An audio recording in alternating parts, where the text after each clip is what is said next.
What up, Chess TV?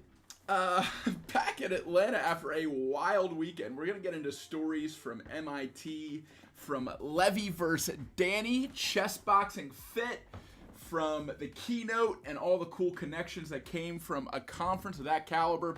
But first, we have a very exciting guest today. I am so psyched to bring my good friend and co-founder of Outpost Chess on to talk about some updates, to do some giveaways. Make sure if you are curious about anything that we're talking about, you have any questions, drop them in chat or in Discord, !Discord to get over there. And we'd love to hear from you. But without further ado, let's bring on Lena. If you want to learn more about her, !Lena or Outpost in the chat. And hey, Lena, can you hear me?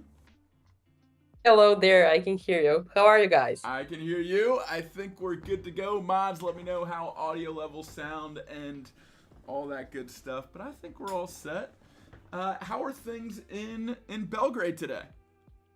Well, it's pretty dark right now, and it's really good. It's the winter is just, too hot, looks like a summer, but still it's pretty good for working. Then it's pretty good for Outpost Chess, so it's pretty well so far. How is there, Matt? Yeah, it's spring, and it's the beautiful part of spring right before pollen just takes a big dump on all of us in Atlanta, which, it just kills my allergies. So I am trying to maximize my time outside. The last 2 weeks were New York and Boston. Both were freezing and rainy, so it's nice to be back in some spring sunshine,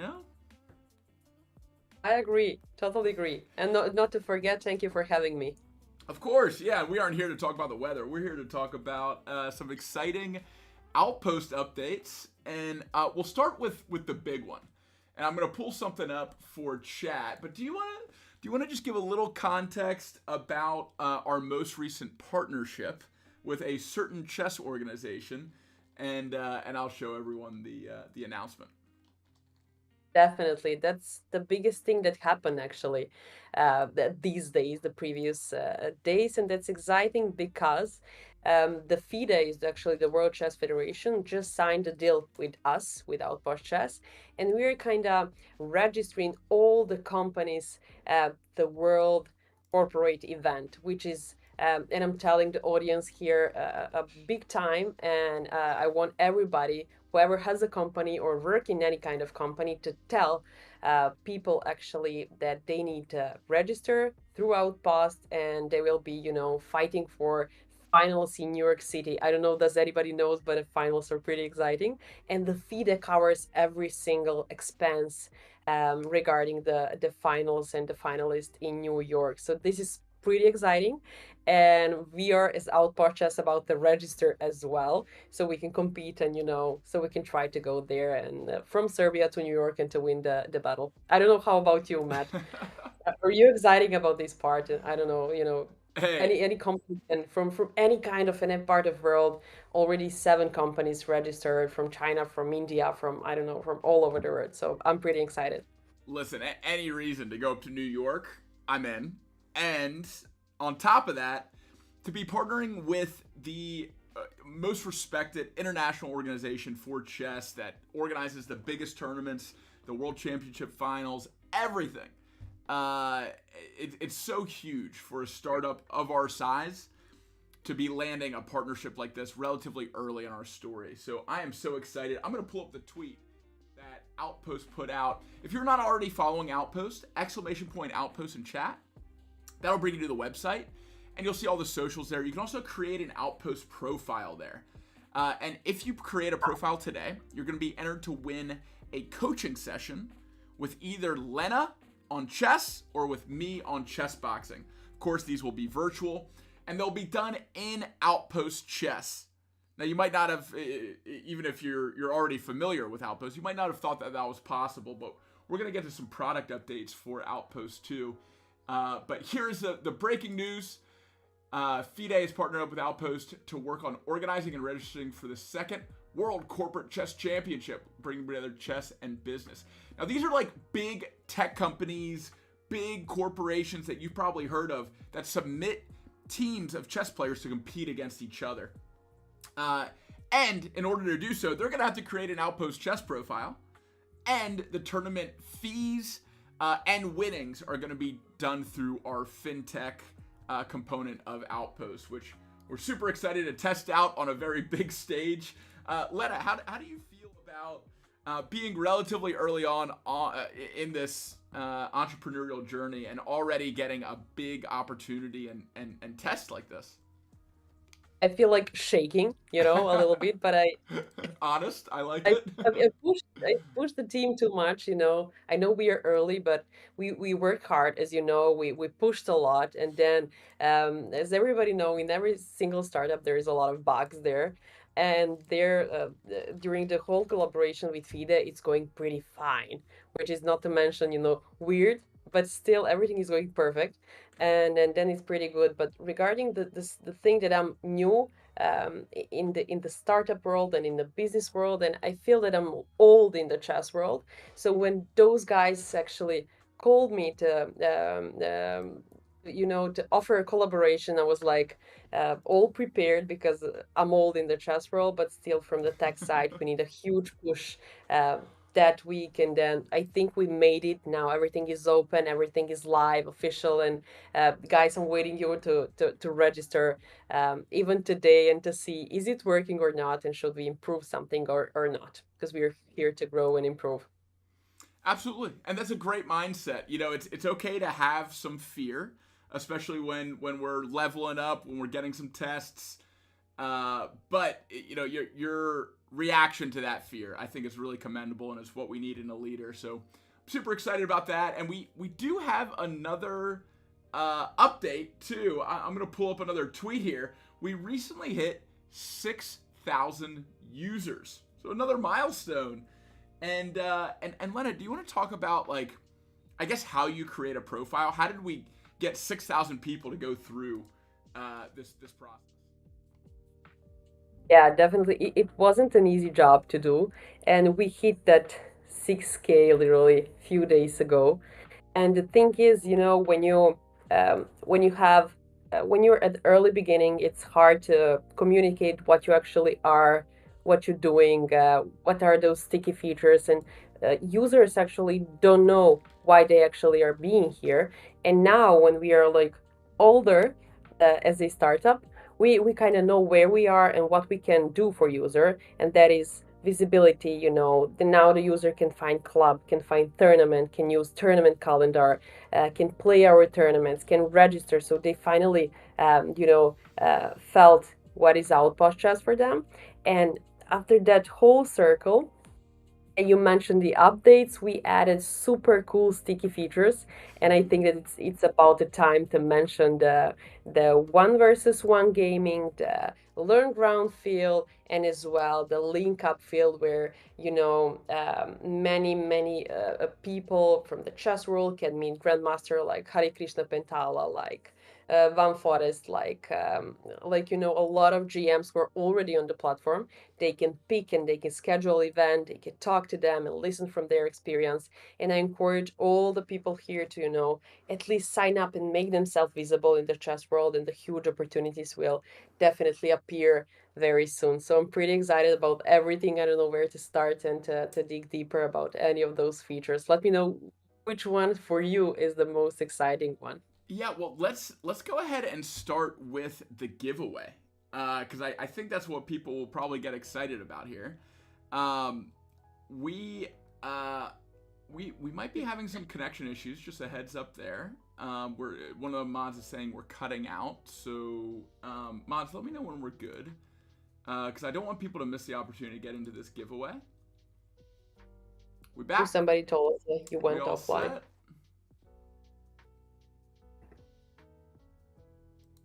Hello, check, check. Thank you guys.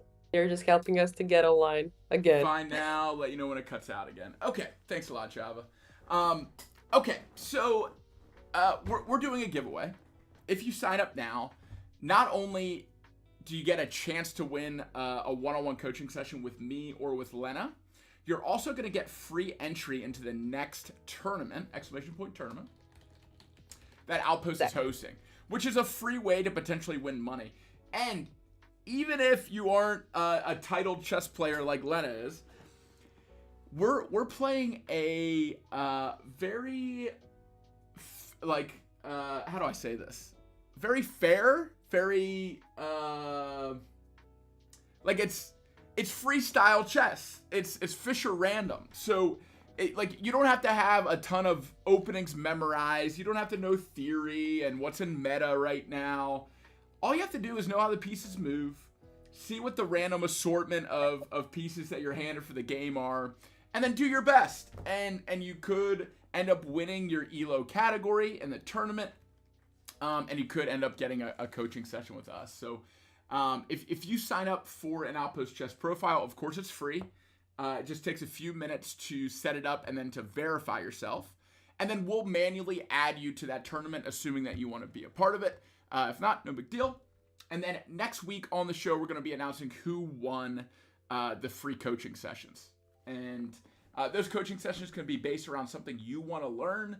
Now, Lena has some specialties. She plays certain openings that she could definitely tune up in your repertoire. And for me, I'll probably lean more towards like a chess boxing or a health kind of coaching session, because that's what I'm qualified to do. So if that sounds exciting, go ahead and tap on that link. Welcome to the chat, new people. Good. It looks like we're back up on Chess TV. What's up, Chess TV? And sorry we were cutting in and out there, but we are on with Women's International Master Lena Milandinovic. She is CEO of Outpost Chess. We just announced that we're partnering with FIDE for the Corporate Chess Championships. And you can find out more about that on the outpostchess.com website, which is in chat. If you're hanging out over on the chess.com homepage, just click over into the video. It will bring you to Twitch, and you can ask your questions to Lena and I, or you can sign up for your own Outpost Chess profile. Good one. So When it comes to Fisher tournament, yeah. it's exciting how this idea came up actually. So regarding opening stuff, so as I cannot play active anymore and I cannot work as I worked in my professional chess career, so I forgot openings. So in order, if you guys also forgot openings, we can play some Fisher chess. But not to mention that we are every single month we are creating and organizing a tournament, the regular one, but I wanted to try the Fisher one because, as Matt says, you only need to move your piece. And what is important is that chess.com is supporting us with anti-cheating control and measures. And that's also important. And when you play Fisher, there is a less chance you can actually cheat. And when you play Outpost Chess tournaments, we play most of the time, let's say 2+1 time control or 3+0. So we are taking care to play fair, and if somebody is a cheater, we publish that everywhere so that we can, punish at least the guys who are cheating. So be sure that we are trying our best to play fair. That's a little funny story about the Fisher system. Yeah, and something on that note, this weekend at MIT they did a chess panel hosted by Danny Wrench, but on the panel was James Canty, Levy Rosman from Gotham Chess, Daryl Morey, who is the organizer of the conference, and then Grandmaster Robert Hess. And if you don't know Robert Hess, he's one of the main commentators for Chess.com, but he has a full-time job with Chess.com that's head of anti-cheating. So he is the kind of the man behind the curtain that helps direct Chess.com's algorithm when there is a cheat detected. It's him and his team that dig in, verify that it's cheating, and then ban the account. And Did he's you know been, that? This is amazing. yeah, he's been instrumental in kind of uncovering some of the bigger cheating scandals that maybe you've heard of in the press in the last year. And I had a lot of time to talk with Robert about how they do that, and a lot of it is proprietary. It's one of the big reasons why chess.com is where they are at the top of the chess world.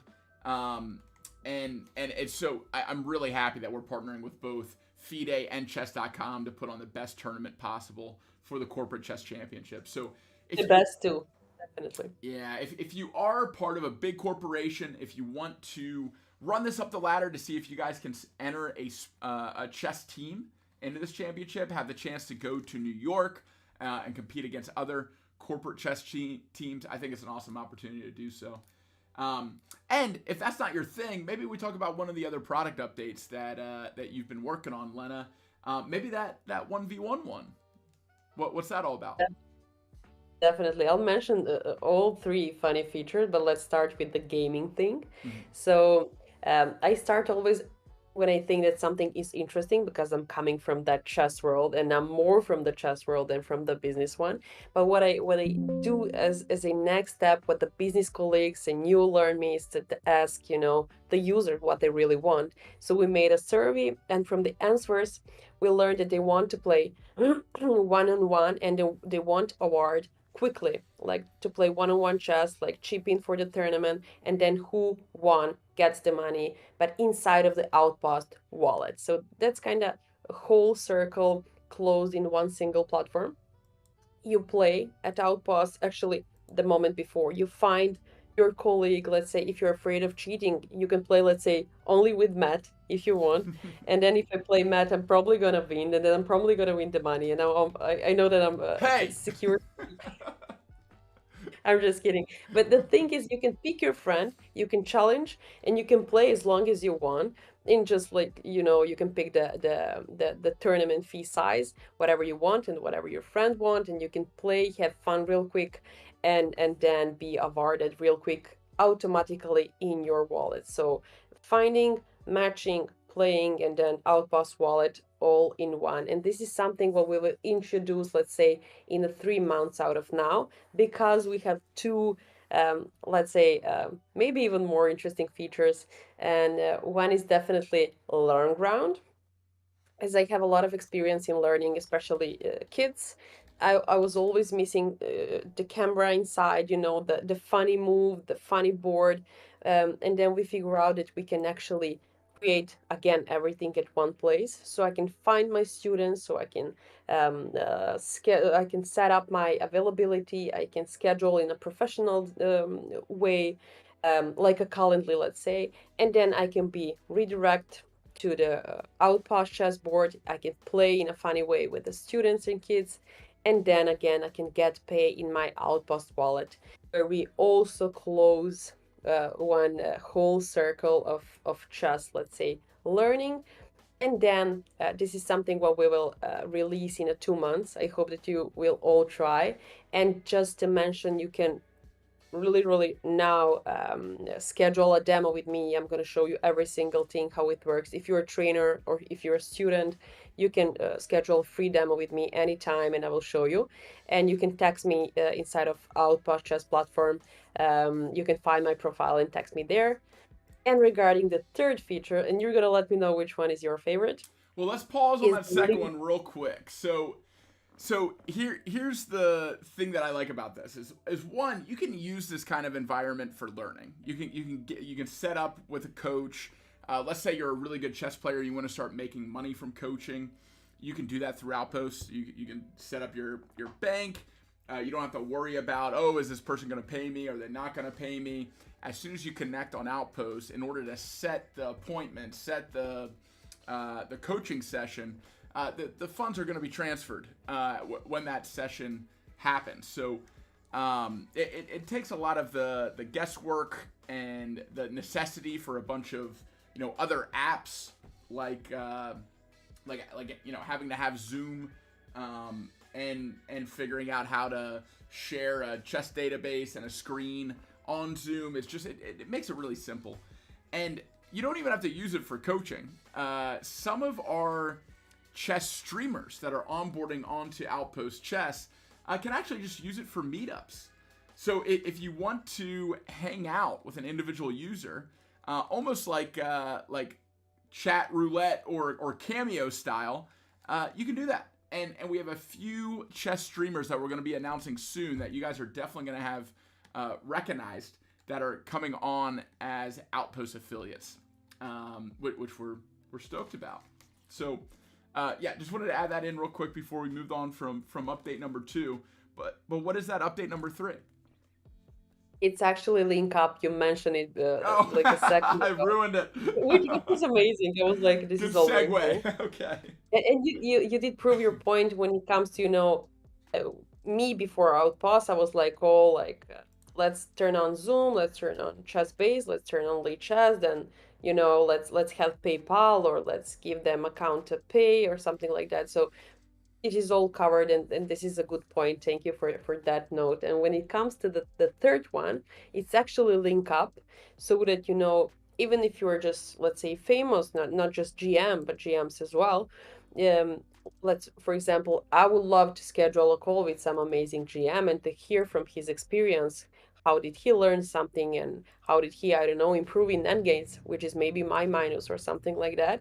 And then you can, just the same as you're scheduling the trainer session, you can scheduling a link up session, you can meet, you can hear from them, you can learn from them, live one-to-one, which is amazing thing, and which is something that we didn't have a chance to meet inside of the chess world. So we wanted to include all the things in the Outpost Chess community so that we all can enjoy chess and improve our chess careers. So that was the whole idea. Sweet. I love it. Amazing updates. The whole team's working super hard on continuing to improve the platform. I really hope you guys go ahead and set up, again, free entry to exclamation point tournament.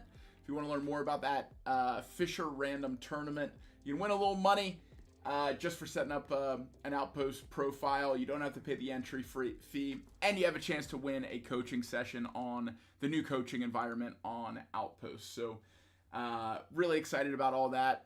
And yeah, I think that covers the updates.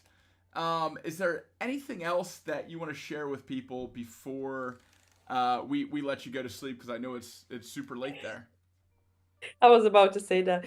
Yeah, definitely. I want to say all the people. First of all, thank you for listening me, and Matt, thank you for inviting me and for sharing the updates. I'm always happy to and excited to share the updates.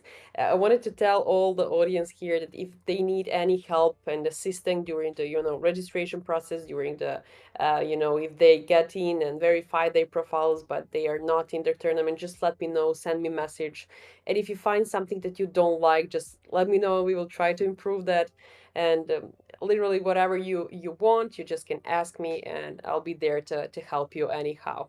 That was the whole point. And thank you so much for having me this night. I hope you're going to have a lot of great time with Matt during the next time.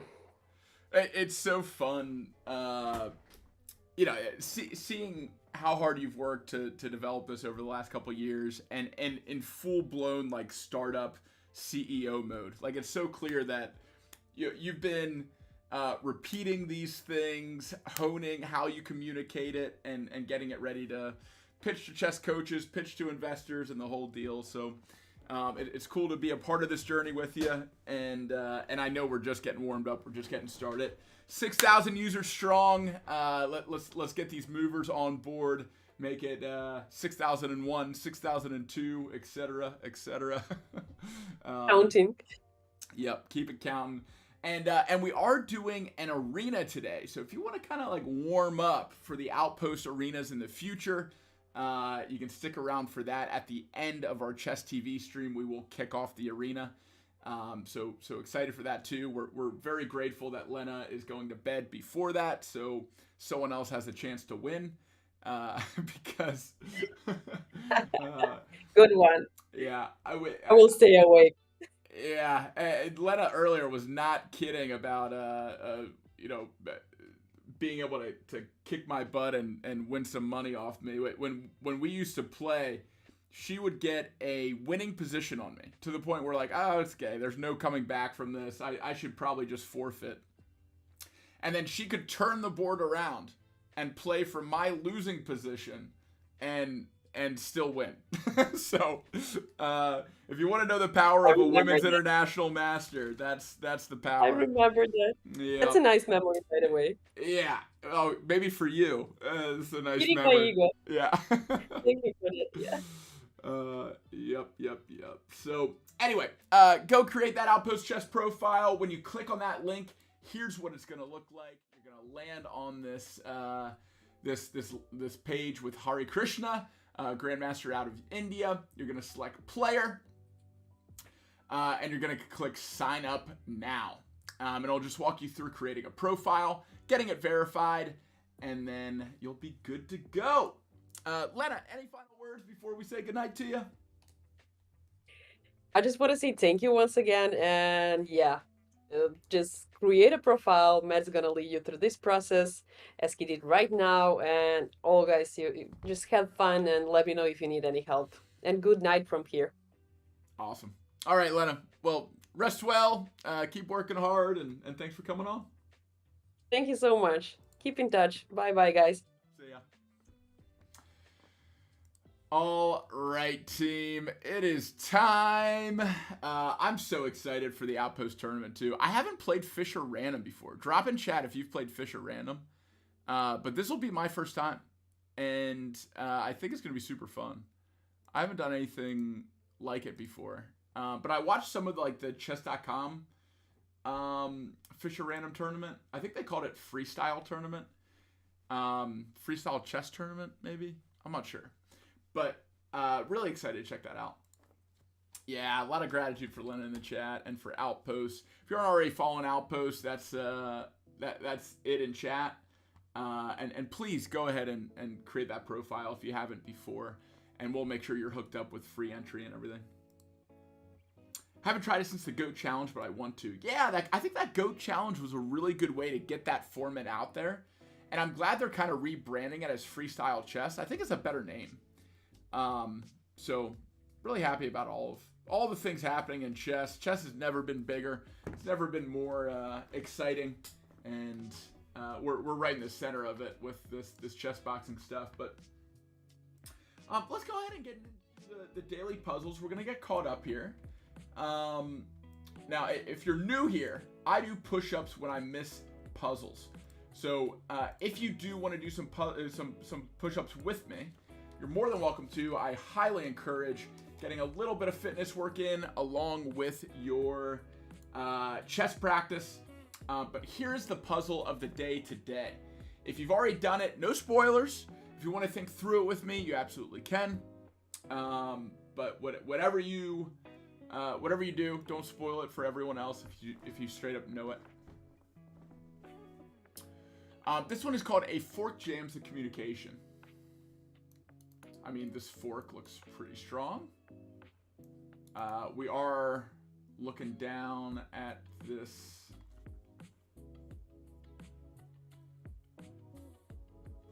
I think we want to move here first. Now we want to force him to take back, and then we go up a bishop. Very cool. Easy. All right, let's go back a week. Dismantle the defense like a world champ. That leads me to believe this one's from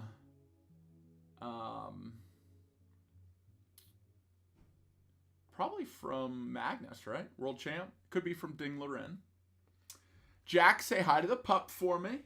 Chavez tried to do freestyle chess against the computer and got destroyed. Maybe we should try it on stream today. I'd be down to try it, especially since we have the Outpost tournament coming up. Might be worth practicing a little freestyle chess. All right, what do we have here? This one's called Dismantle the Defense like a World Champ. How are we going to dismantle the defense? We could queen sack. We could take.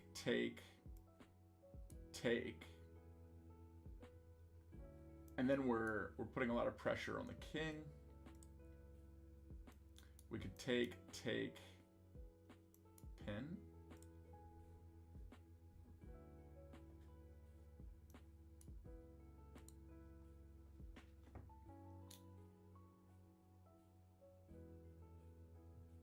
I wonder if there's another way to remove this. Is there anything wrong with doing this? Then that removes this defender, right? Okay, there's our first miss.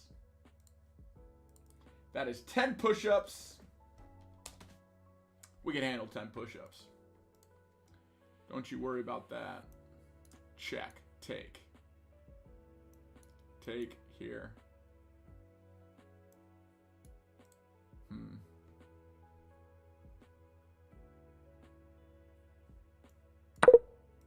All right, 20 push-ups, 30 push-ups, 40 push-ups. Maybe I should stop guessing. Maybe I should calculate.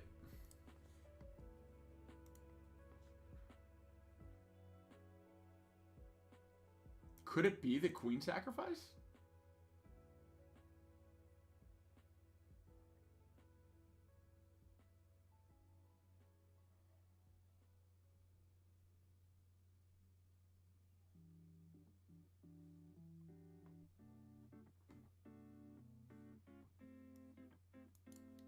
I really don't think it's this.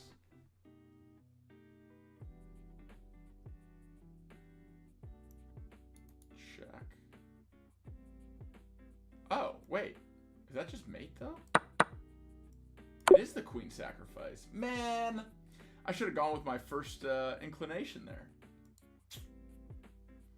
King tipping. I mean, this looks like a checkmate pattern, right? We got to stay off this line.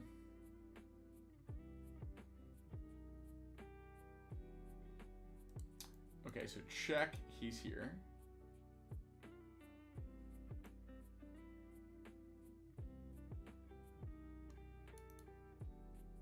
Or maybe we do this first. Hold on. Check here, check. And then he's one of these 3 squares.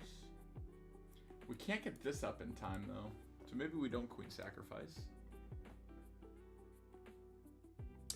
Oh, is it this than this. Because this lines up for checkmate.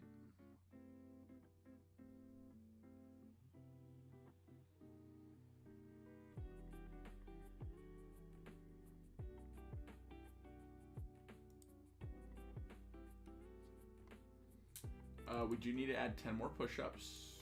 50 on the day.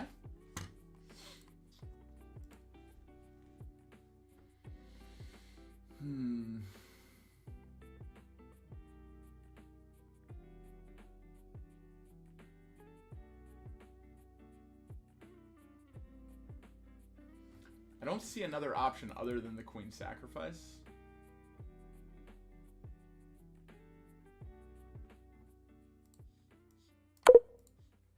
Okay, it is not.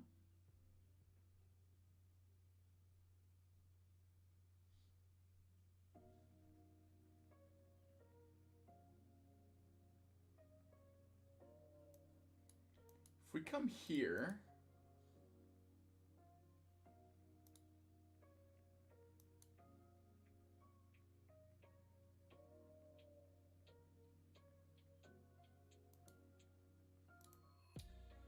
I think the rook will probably...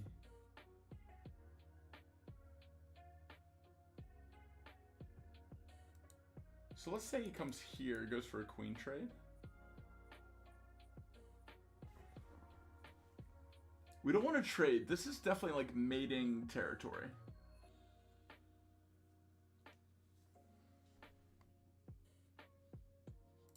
So we could go here. No, we can't.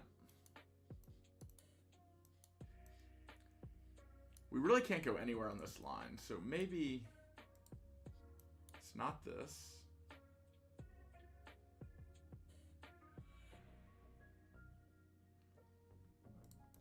I don't think it would be this.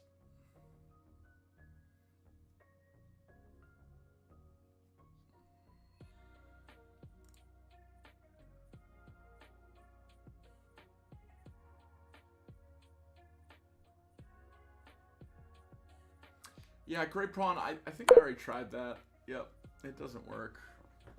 We're trying to figure out how to finish him. And it's not pushing the queen that way.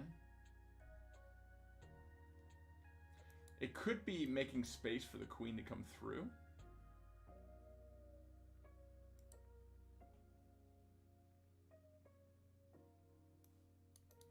Oh, that's a good one.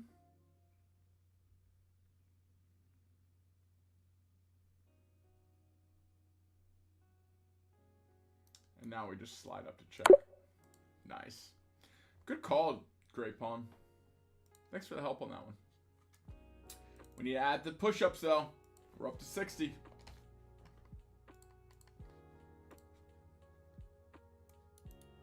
Okay, so can we find a way to remove this defender? I mean, that's a pretty great trick. What?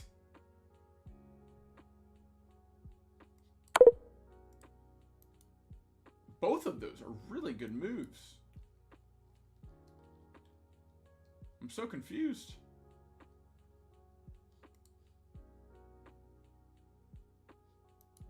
What's wrong with this move?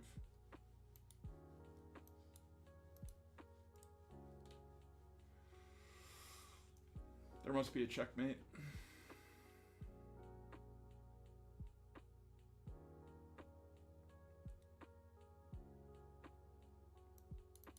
Check, take.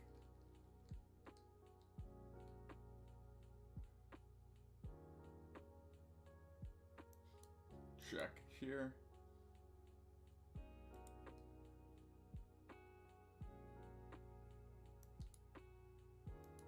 Here. I mean, I'm so confused. Like, why would... That's such a good move.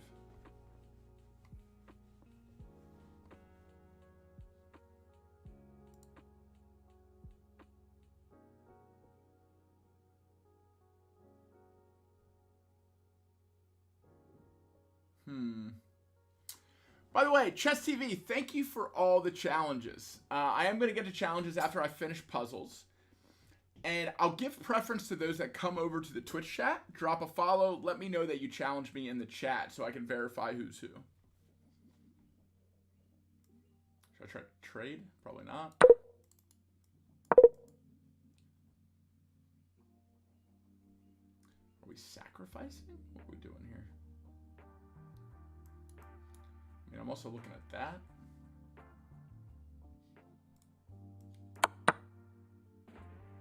It is the queen sacrifice. Okay, what about this now?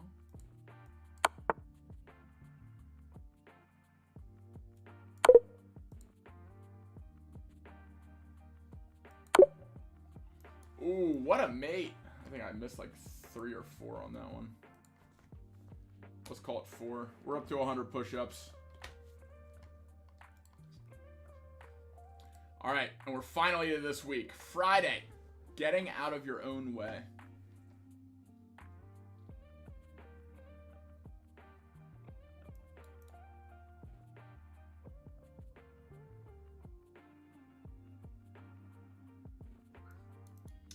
I mean, I like that pin. Is there any way to protect the pin? I don't think so.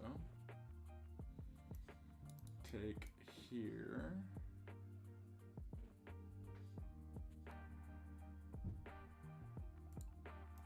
I guess we could also take, if take, then we get the rook. We're also threatening this. Nope. It's 110. Seemed like a pretty good tactic.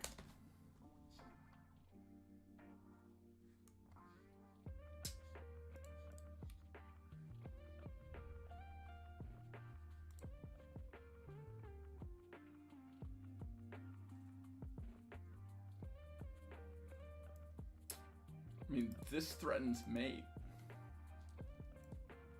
Okay. Welcome back, Jax.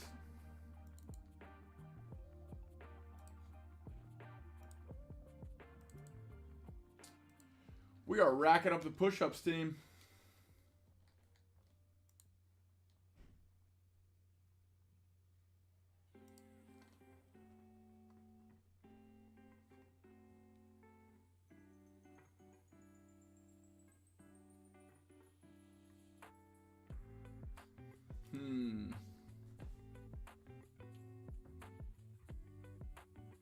Should we try the stack?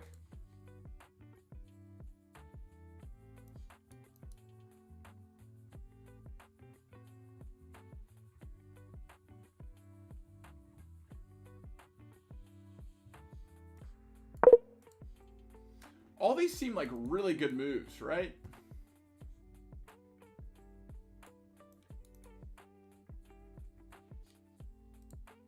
Very confused. It is that. I need to trust myself. Okay, what does that help us do? That helps us get here.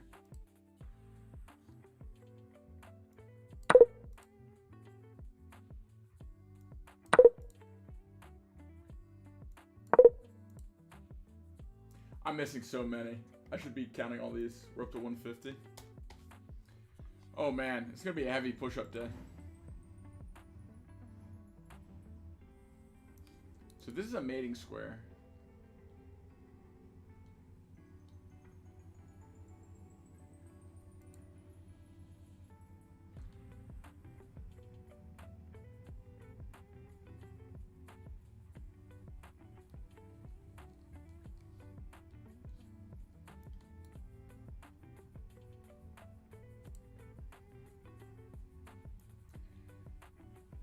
Oh, that actually isn't a mating square.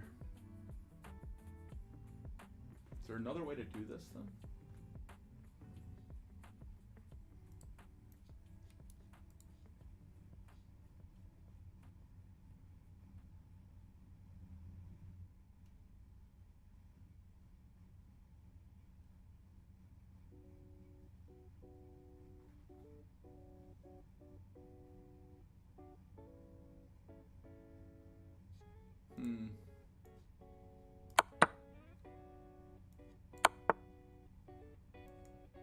There it is.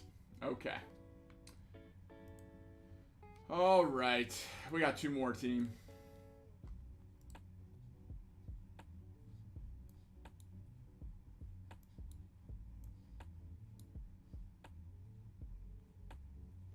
Seems pretty good.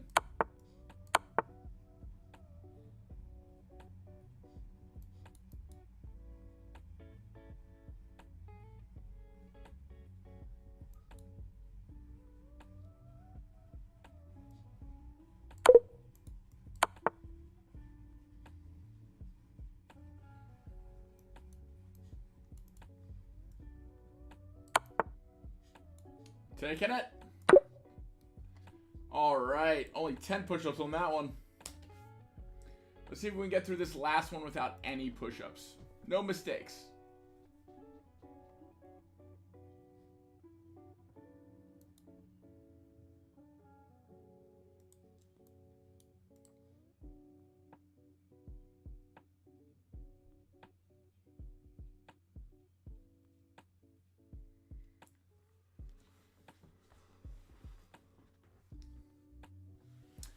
Okay. Check.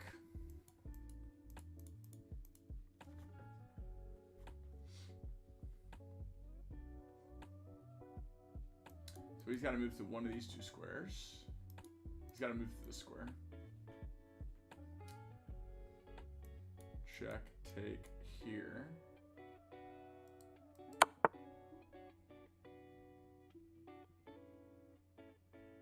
I mean, this is kind of interesting too. He has that. No, he doesn't because of the knight.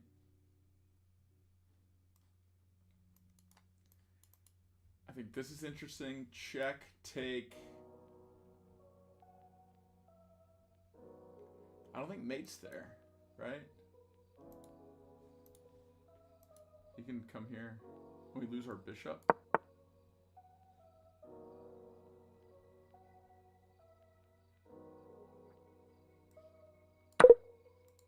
What? Why wouldn't we take that? Still want to do this? That loses this.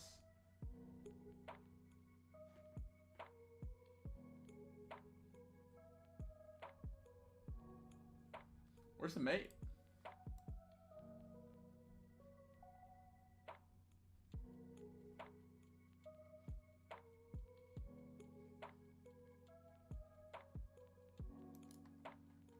How?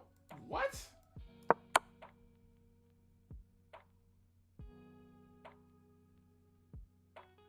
What is happening?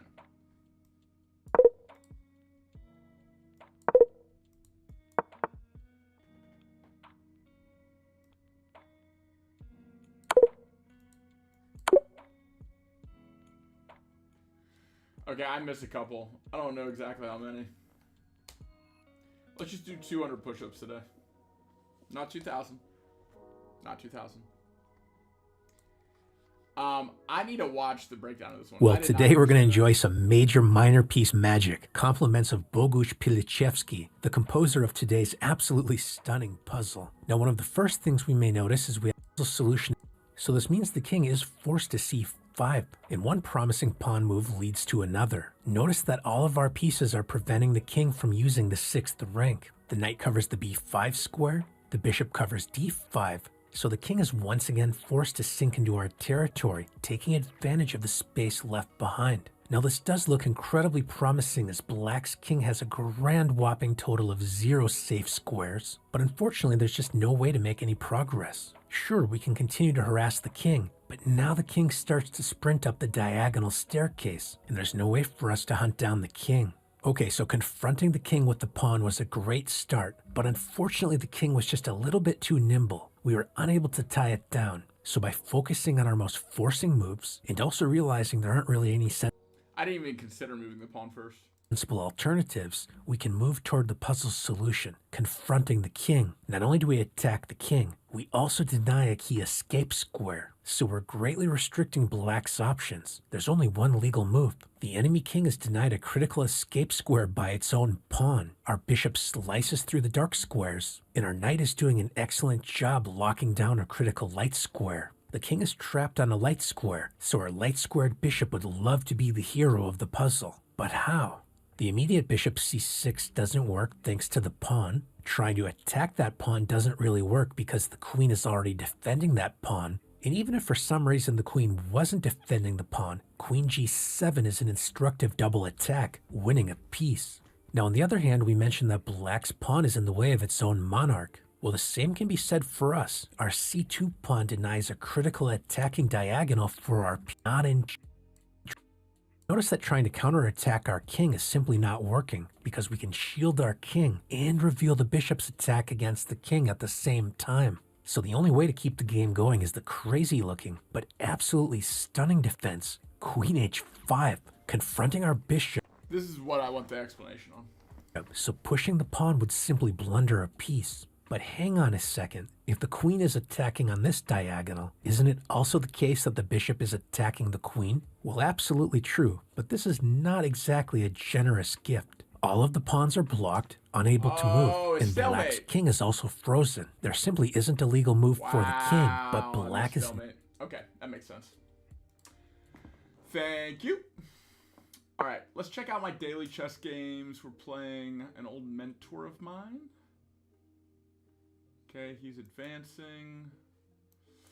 He'll probably do this. We're happy with that. That is fine. What's up, Luis Reyes? Appreciate the follow. Also, Oleg, I did not call out your follow from earlier. Thank you for following. If we go here now. We're still protecting this square. He can check.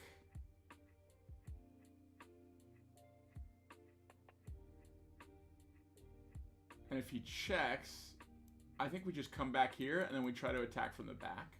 So I think we're kind of baiting that. So let's see. Check. We don't want him to advance because it's going to be hard for us to get back and defend. Especially if he closes us off here. So we just come back to this square, and now both of these are on light squares. Which makes it a target for our bishop, right?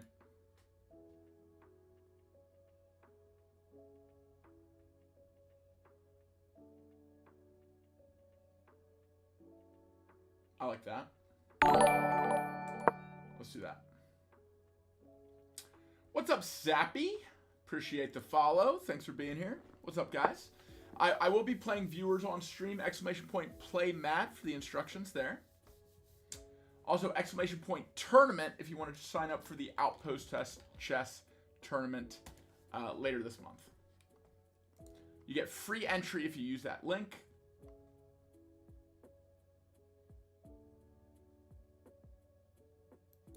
This is a decent threat.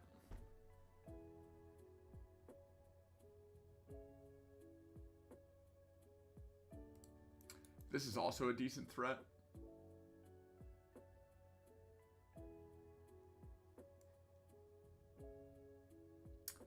I like this because it either forces this move, or this move.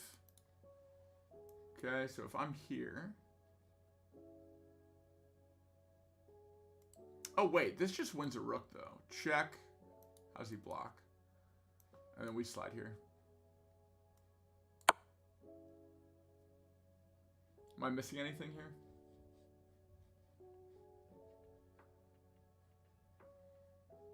Yeah, he's either got to move or block. Pretty good move.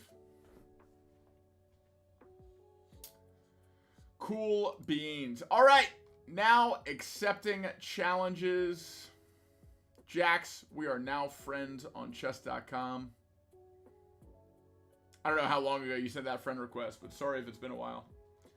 I have a ton of friend requests.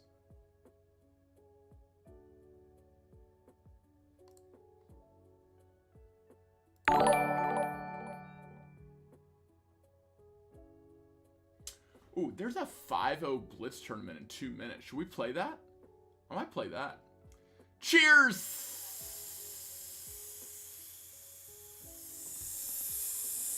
This is turning into an ASMR channel. Cheers, thanks for the follow. Appreciate you being here. Welcome in, welcome in. Sent it over a year ago, but it failed, so I sent it again. Oh, okay, cool. Well, now we're friends. Hey, Great Pawn.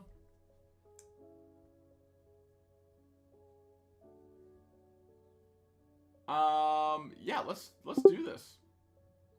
How long does it go for? 7 rounds. Okay. Let's try to win this.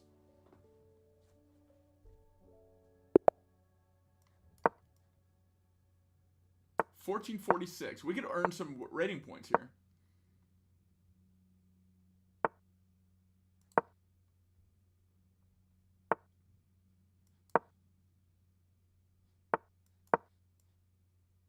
I like our setup already.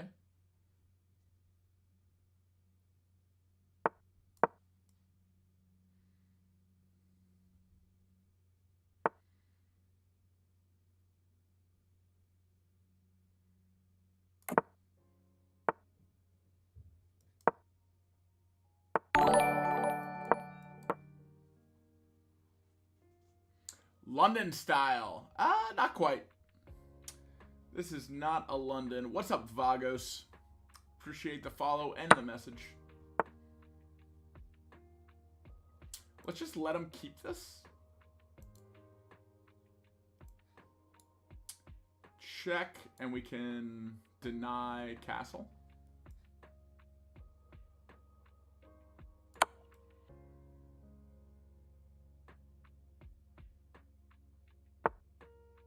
Hold on, let's make sure we're not trapping our queen here. Here, we can come here.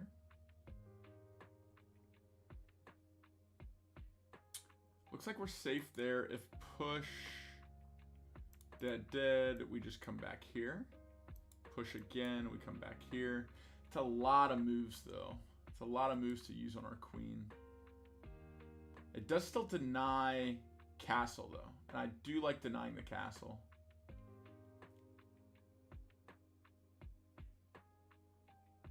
I think we just come back sooner, though.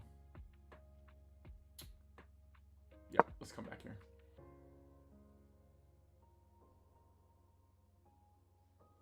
We're going to want to swing over here. Try to deny the bishop coming to these squares.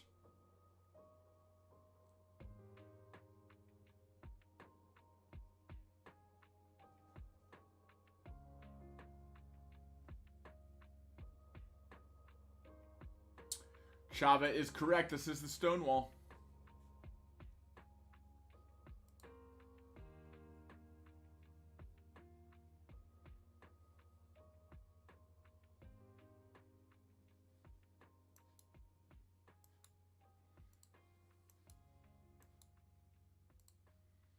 I think we want to try to break this up.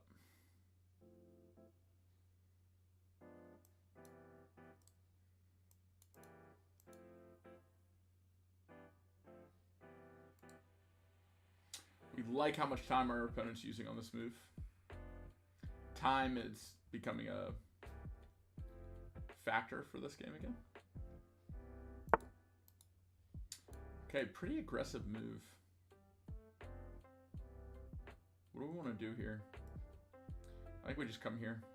I think we deny.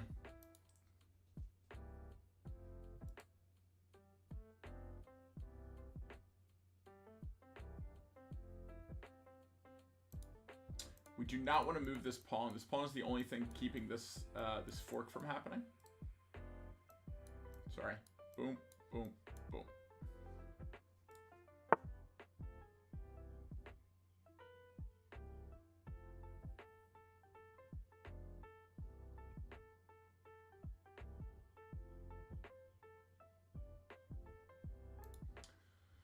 It's protected a lot of times.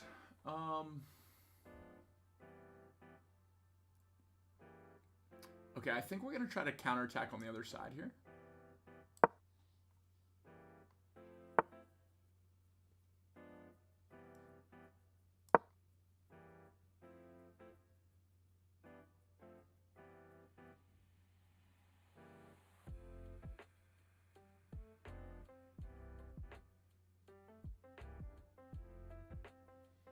Still have a time advantage.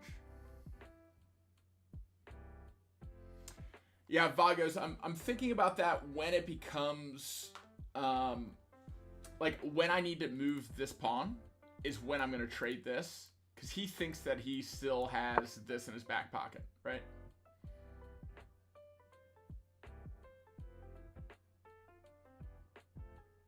Cool, we're good with that.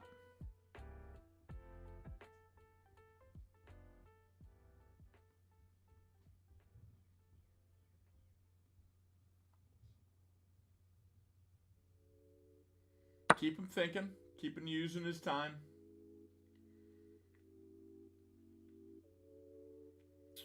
Okay. Not ideal.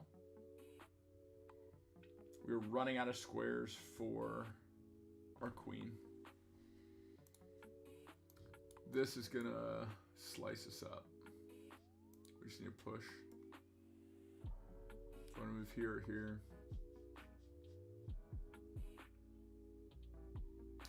Probably here.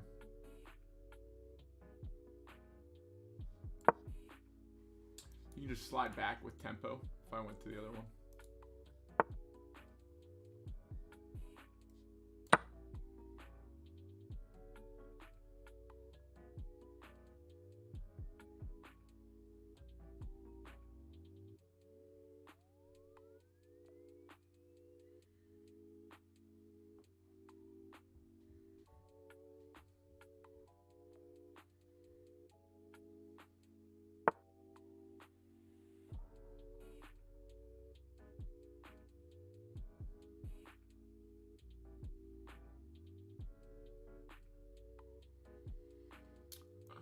This way, I think it's this way, right?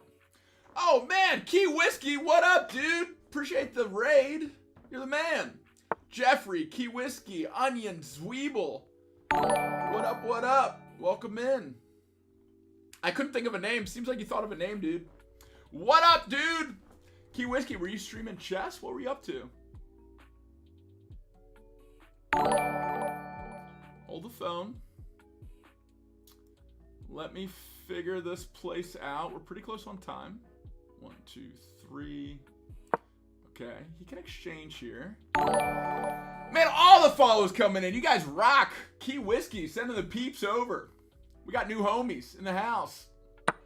Welcome movers, welcome raiders. Take.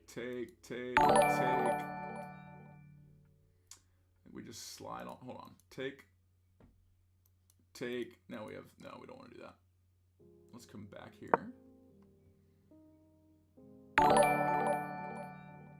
Uh-oh.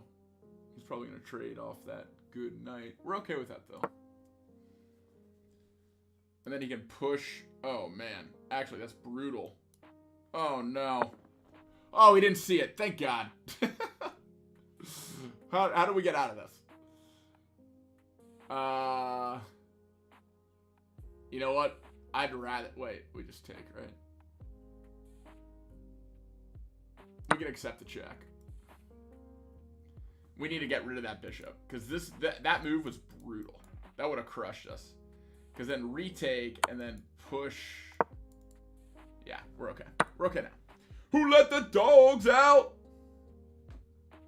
Have you been keeping up with Haney Garcia? Dude, I'm worried about Ryan Garcia, man.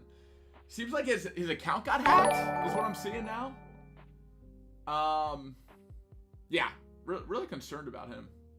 I don't really know what's going on. Let's do it this way.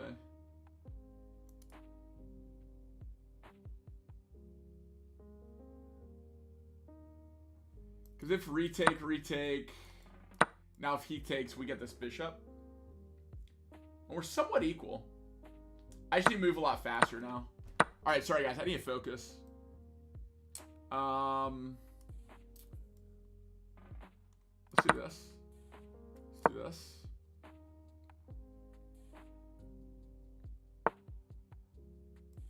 Let's do this.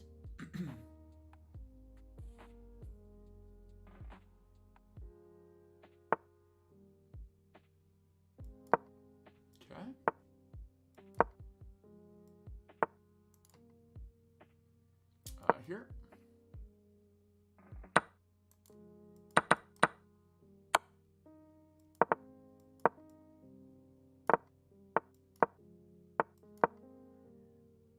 What now?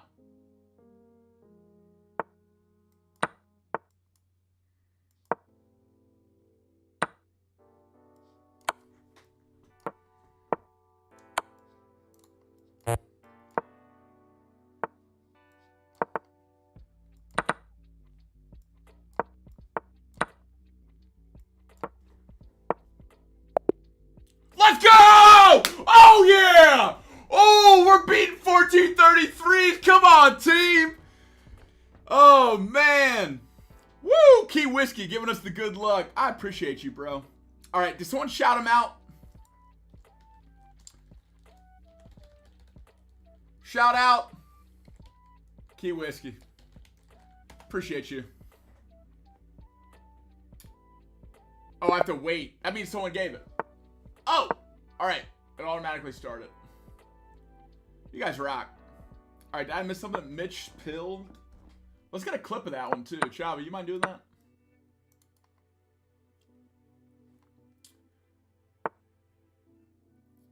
Sorry, I need to scroll up. He said yes. Okay. He was streaming chess. What up, dude?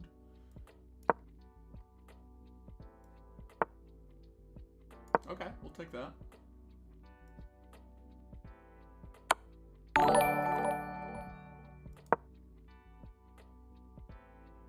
Don't think he wanted to do that yet. Usually the knight has to be out before he can do that check.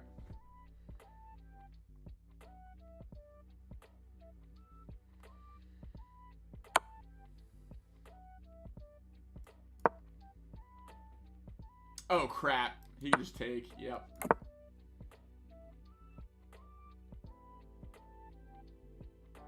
Damn, dude. This is a bad start to the game. He could have taken that, too.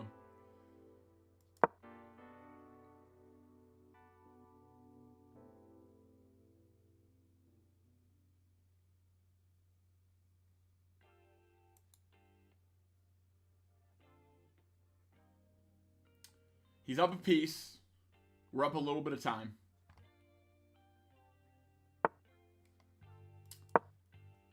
All right, Onion's going to sleep. Good night, Onion.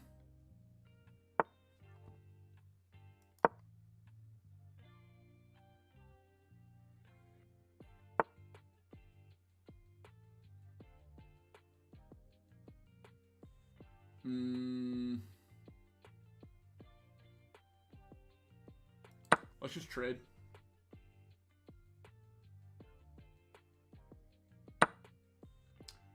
Okay, I think we're okay with that.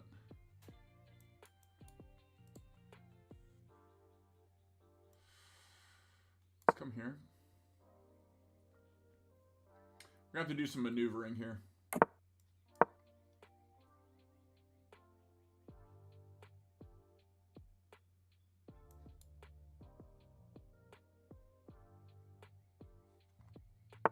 I don't think it was hacked. The Riesla video saying his phone and credit card was taken away, so just confused.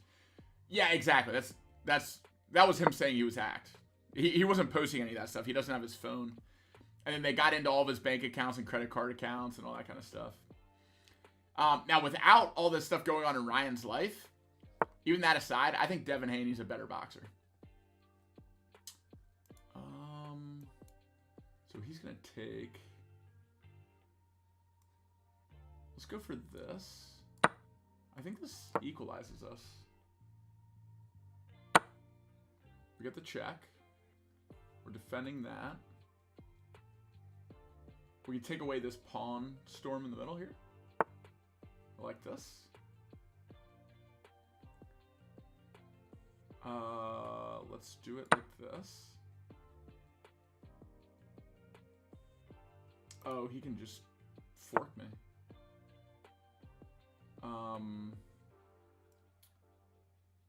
Let's do that.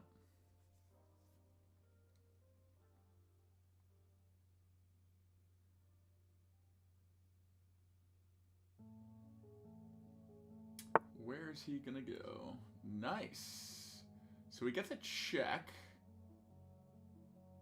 Hold on. Check. I guess we just keep this going.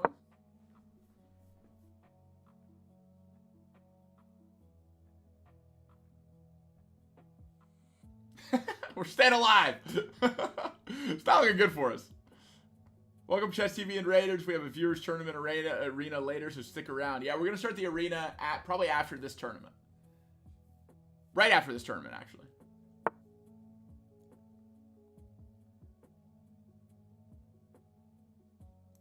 Can't do this. Why didn't he just take? What's going on here?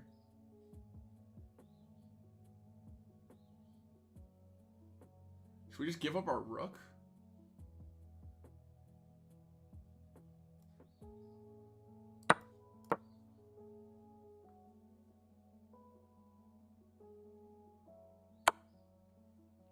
Yeah, nice little in-between move here.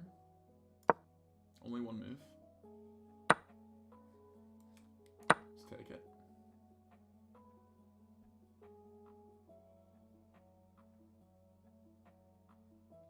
I mean, we're not dead yet. We're still down a piece. I think we just try to play time.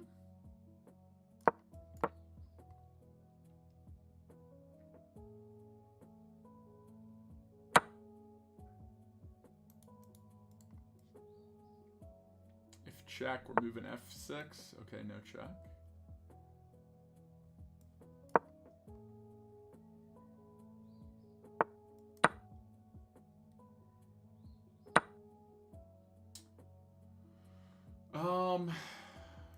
I don't know if we want to lock that guy in here. I think we would rather have him on this diagonal.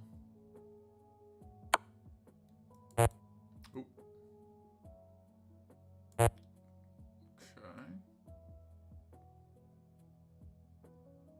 Yikes. This is not good. Oh, he has mate.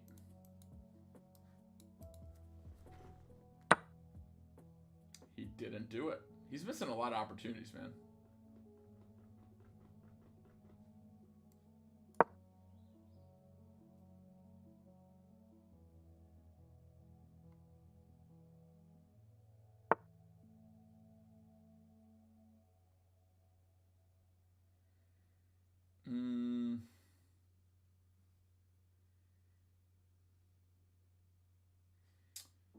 Okay.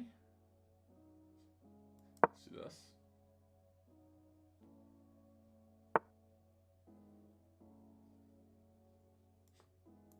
Damn.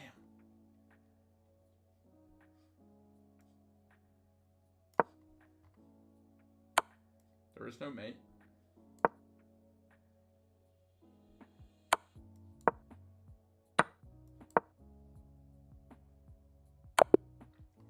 Yeah, okay. Oh, that happened. I think that's called the French. That is called the French. No, it isn't the French because I went c6 instead of going c5.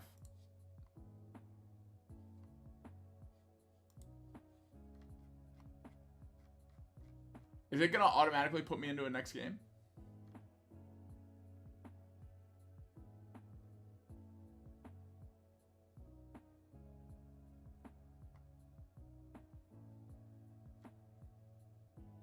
How does this work? Do I say next game? Or does it automatically pull me in? I think it probably just pulls me in, right?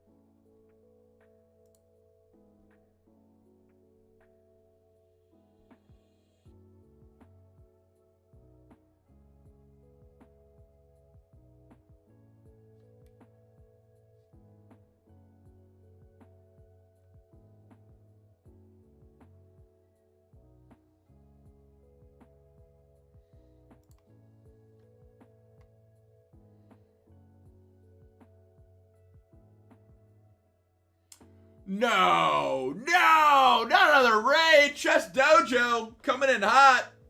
What up, dude? Good to see you and your community here. Really appreciate the follow. I mean, not the follow. Really appreciate the raid. I'm waiting for another Blitz tournament to start. But before that happens, Chess Dojo. This weekend we had a chess boxing fit competition, and I think given your name and your community, I think you would love this format. The way it works is it's 1 minute doing like just burnout punches. Like you don't have to have good technique. It's really just intended to like get your heart rate up. So you're doing burnout 1-2s, burnout 3-4s, burnout 5-6s. I shouldn't use the numbers in case boxers aren't, you don't know boxing. Straight punches, hook punches, uppercut punches. And then after a minute, you sit down and you start a blitz game. After 3 minutes of the blitz game, pause the game, go back to the mitts, punch, punch, punch, sit back down to the game, finish the game. It was so much fun, man. We had over 60 people try the chess boxing fit format.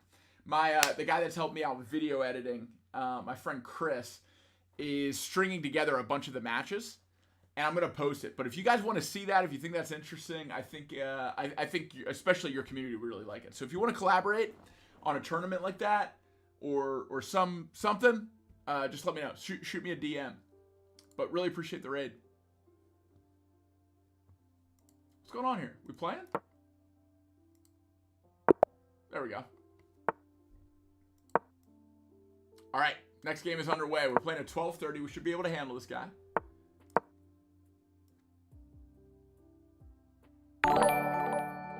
Ooh, he broke e4. Dang it. I hate when this one happens. I forgot to deny e4. This makes the game a little harder. Let's go ahead and come here.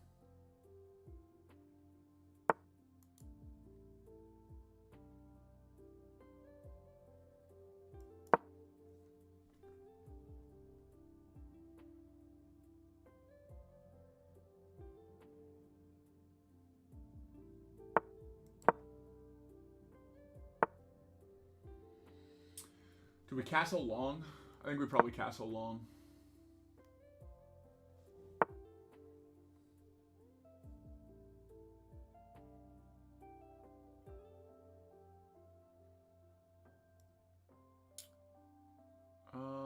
Let's come here.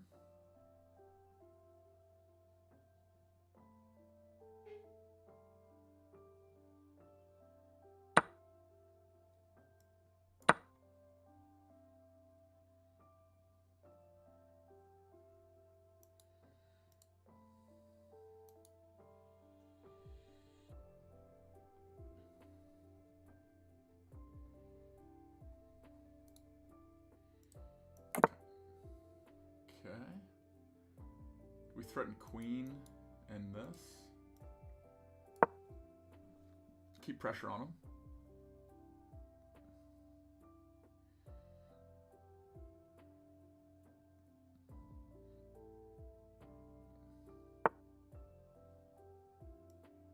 We take. We can always slide right back.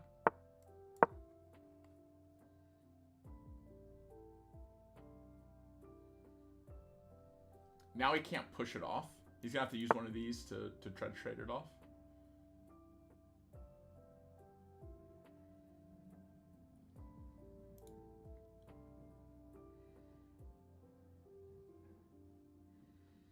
How can we disrupt this?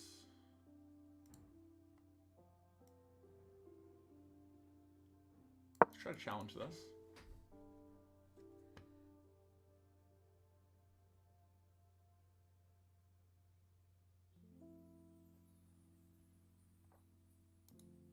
This is a good fork if the queen moves.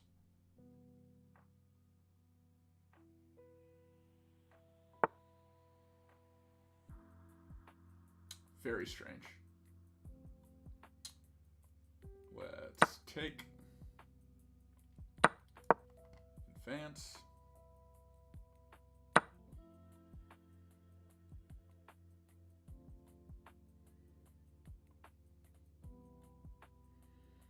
I think we're going to leave that there. We're just going to make this an outside threat.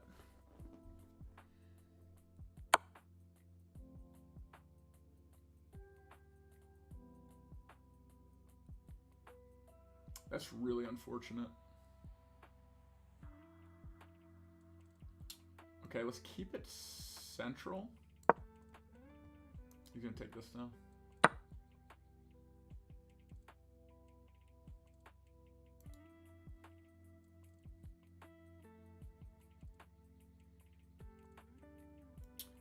All right, I think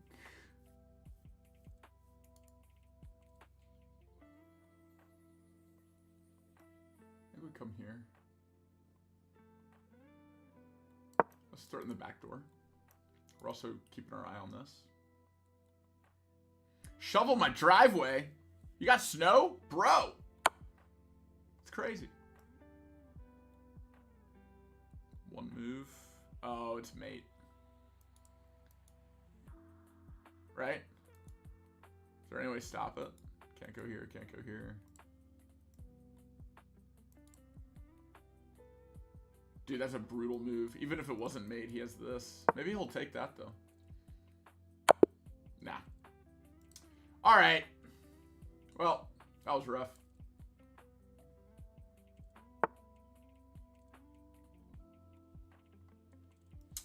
Alright, let's take it. And we're back in our blitz game.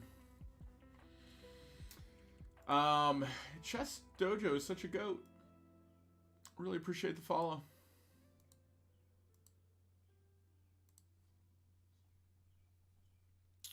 Super, super dope.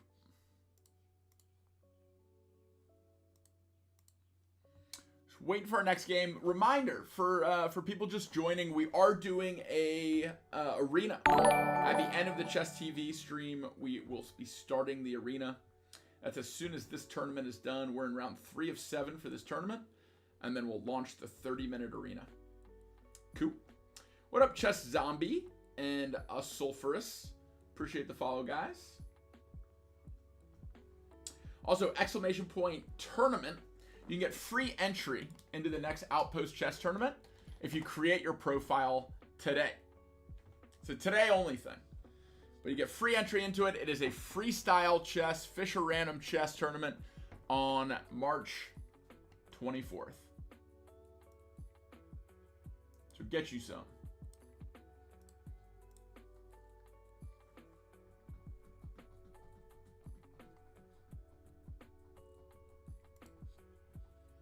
Does it give me like a countdown or anything?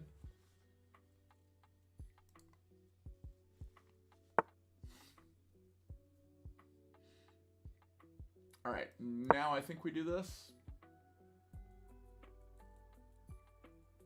Oh no, that cuts off our retreat. He can trap us.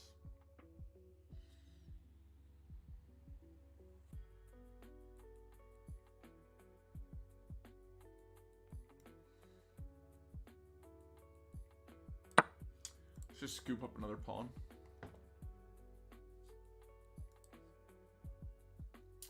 That was pretty rough losing to that guy.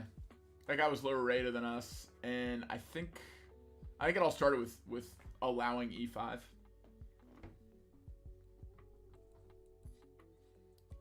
E5 is such a bummer when it happens. Gotta pay better attention to that.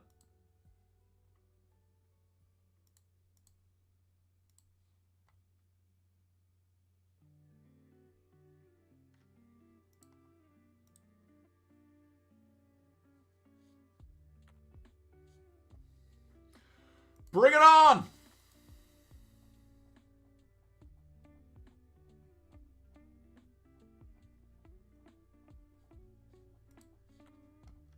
Let me at him.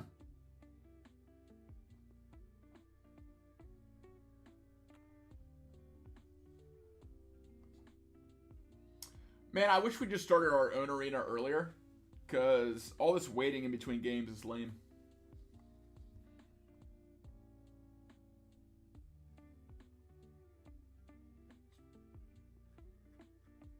How many people are in this thing?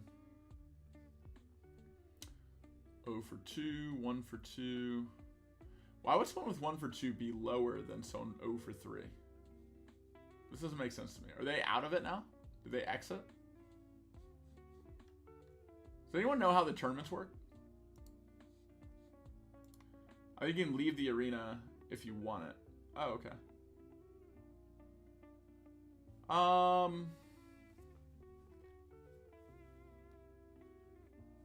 Should we start the arena now? Chava, do you want to fire it up?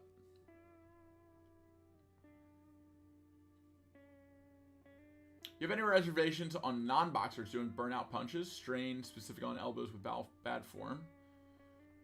I mean, come on.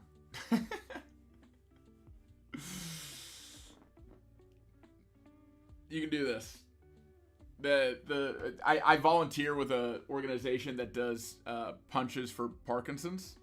There are like 70, 80-year-old people have never boxed before that are learning boxing for Parkinson's, and they're doing burnout punches. Same rules as last time. Let's do bullet games this time. 1-minute games, 30-minute arena. I'm trying to farm some clips. You know what I'm saying? I'm trying to farm some Canty-style clips. Oh, I got to tell you guys about this weekend, too. Oh, my God. What a fun weekend, dude. What a fun weekend. I guess I can tell you that. I can start telling you that between games. So, I was flying back from Belize. I was there with my girlfriend's family. It was great. We got a lot of sleep. We got some time on the beach. We went diving. Her family's super generous. They took care of the whole trip. So, you know, can't afford to be doing that kind of thing all the time. But they were able to help us get there. Put us up. The whole deal. Oh. We playing? We're playing. Let's do this. We're leaving off with the flight to Boston. I went to Belize from Atlanta. I went to Atlanta from Belize, rather. Oh, I could have done push-ups in between those games, too. What was I thinking? I left E5 open again. I made the same mistake. He just didn't capitalize on it.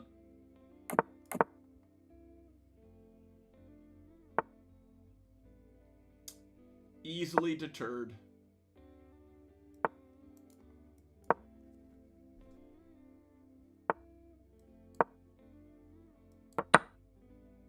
Thanks for the fork.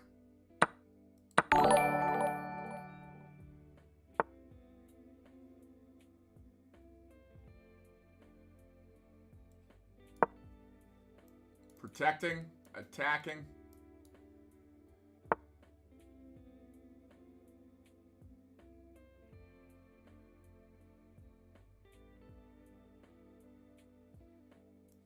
Trying to see if this works. Not quite.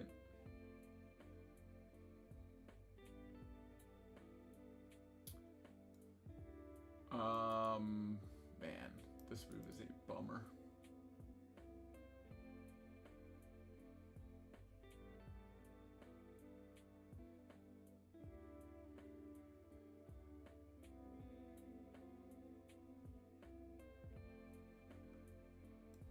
Just come all the way back here, protect this. Why not retake?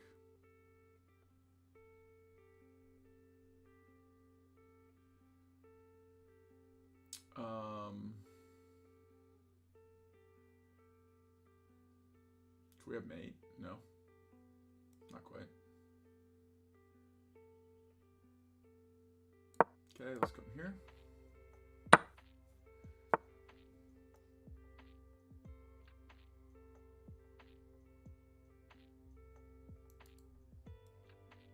here.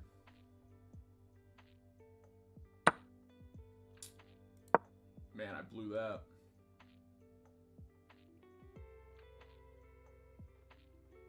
Bummer.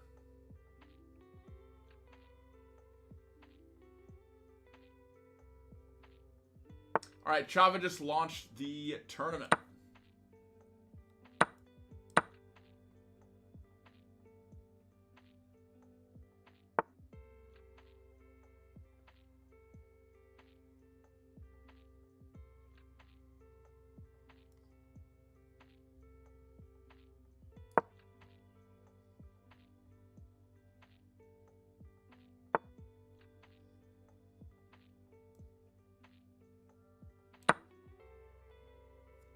was a bad move by him.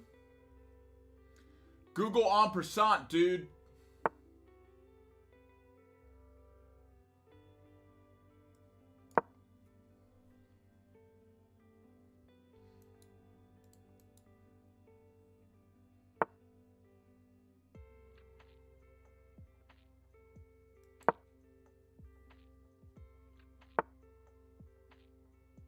That's fine. We're just going to kick it.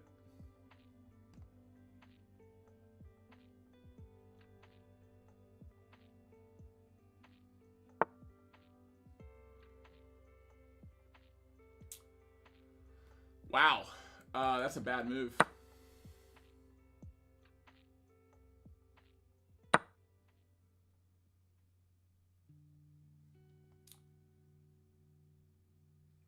Yeah, I mean, I think we just take this, right? We still have this rook if we need it. I mean, great. Sure.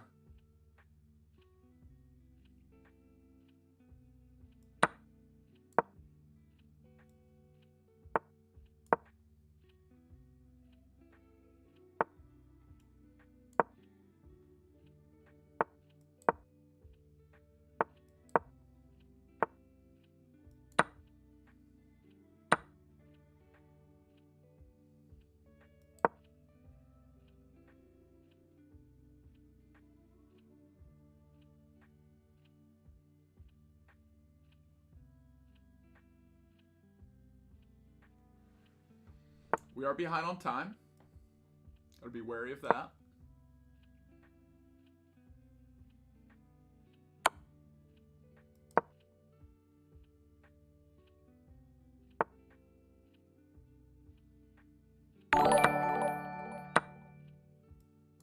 Cool. We Gucci.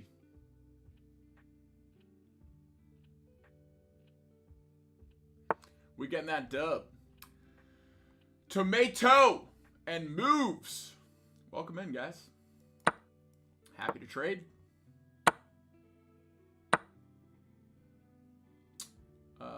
Let's go ahead and... Yep, we got that dub. Should we leave and join our own arena? Do you want to withdraw from this tournament? Yes, I do. And instead, I'd like to join the Movers Arena. Monday Movers Arena. Plus, join. Already playing a game? Oh, I'm in. Okay, cool. Let's copy and share. My username is m_ov moves. Who says it's just moves? Oh. If it's an acronym, it's an acronym, dude. But you're in the right stream regardless, because I got moving with Matt in my name. Love your commentary in Ludwig's event. It was so much fun. Thanks, man. I had a lot of fun, too. And we're planning another one for later this year. Working hard on it. Want to keep entertaining you all with some chess boxing. Also, I was able to link back up with Levy this weekend, because Levy was in a chess boxing fit competition against Danny Wrench from chess.com, which was super cool. It's a dream matchup, right? Danny versus Levy. Gotham Chess versus chess.com. Epic. Gotham Chess is going to be doing a video on it. Get ready for that. Make sure you join that arena. If you're on chess.com, join the arena, guys. Bang. Get in here. I think Levy posted the video already. Are you serious? Did I miss it?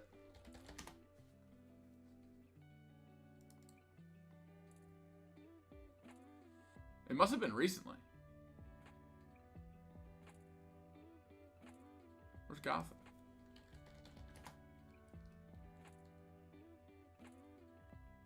I tried chess boxing 1 hour ago! Ladies and gentlemen. Wait. We might have to watch this.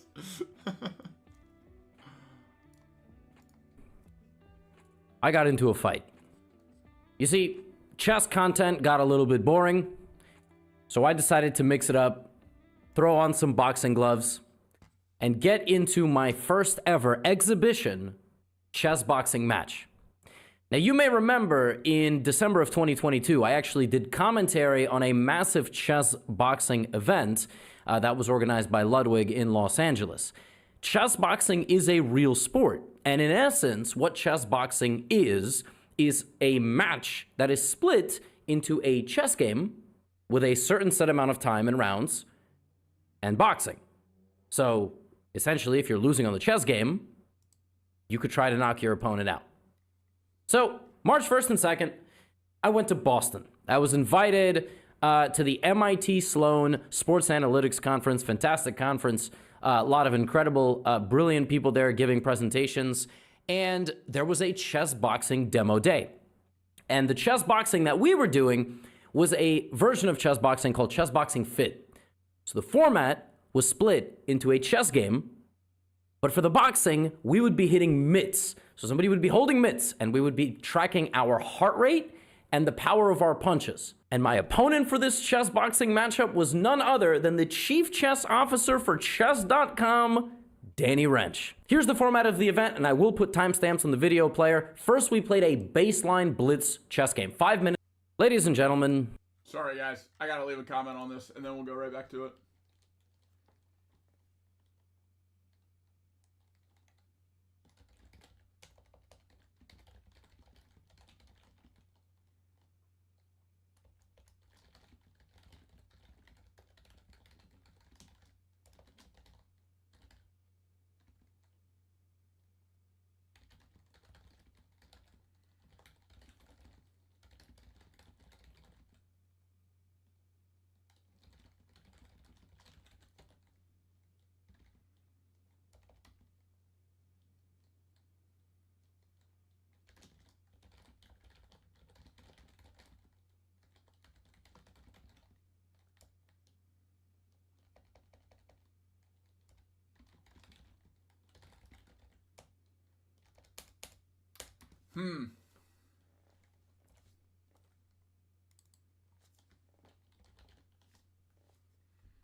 Co-commentating Ludwig's event to seeing you put on the gloves and take on Danny.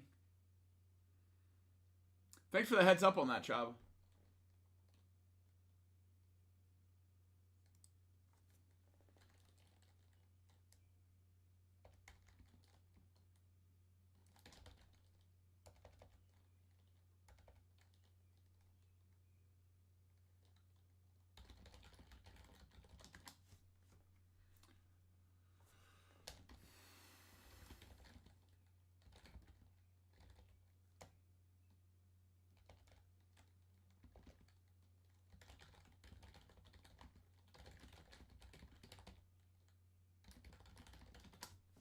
Okay, we're just being super positive.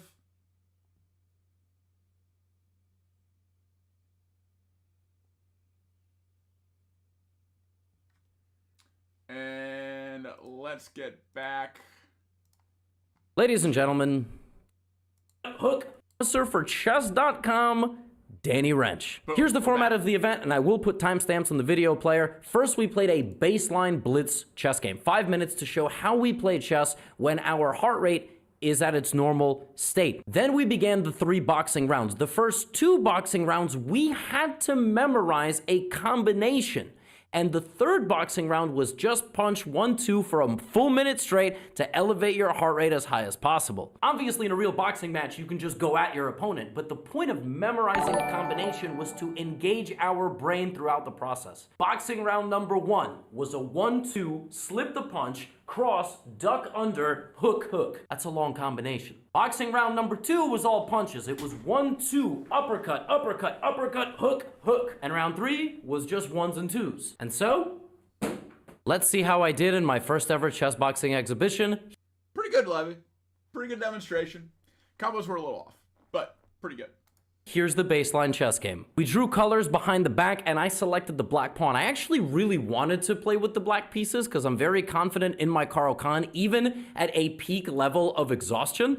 Danny started with e4, which I was aware of, and then I played the Caro-Kann. Now keep in mind at this point we are wearing heart rate monitors and everything. My heart rate's around 88, 87. My resting heart rate is usually like 55. It's gotten into the 40s in my life when I've been in good shape, but obviously here with all the craziness around, it was about 80, 85. It would touch 90. Danny took, and then he played c4. This is the Panov. And this is a 5-minute game, so, you know, it's a little bit longer than a traditional blitz game. I really wanted to ease into it, and also I wanted to win this game. Because I knew that technically I was a better boxer than Danny because I've boxed more than Danny, but I had no idea how I was going to perform at a level of exhaustion. If you've never boxed before, I highly recommend trying it, at least on a heavy bag or on mitts. You will learn very quickly you are not in shape at all. Now, to my surprise, Danny played bishop g5. I was very much expecting like a slow positional game. I haven't played this line in a while.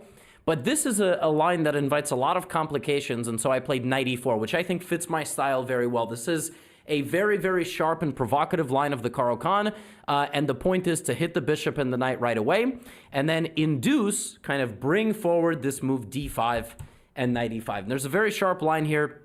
White plays queen d4, black plays f6, defending the knight. White wins a pawn, intending to take here, and then black plays like queen b6 and e6 and so on. It's very sharp, very complicated. But Danny played a move I'd never seen before, which is queen d2. And already I was on my own. And, you know, a good sign of whether an opening is any good or not is how you react once the opening phase is over. So here I thought a little bit. I thought about f6. I really would like to play e6, but I can't. Bishop f5. And by the way, we have these noise-canceling headphones that you're going to see. Yeah, they didn't work at all. So, like, we could hear Robert Hess doing commentary in the room. So Robert Hess is talking. Everybody's talking. We had the ones that we bought them the night before. We got them like overnight at Amazon. And the ones that we bought were like for yard work, just to dull the sound of like lawnmowers, basically. So they were not the high quality noise canceling ones that we have in international chess boxing. But we can't get specific moves. We've got to think about our position here. And so I played bishop f5. And I thought bishop f5 was a very clever move, just defending the pawn. All right, Jax, let's do it.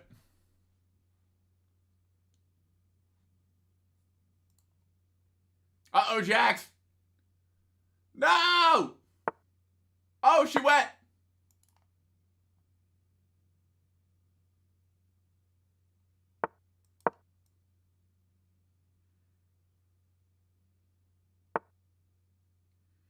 Ooh, okay. Caro-Kann style.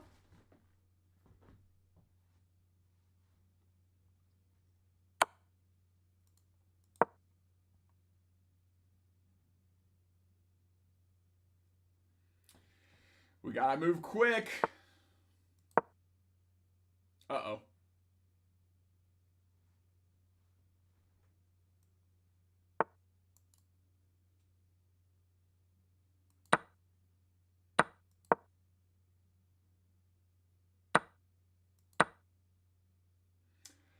Get him, Jax!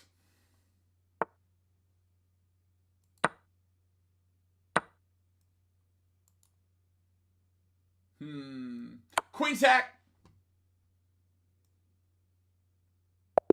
I went for confusion.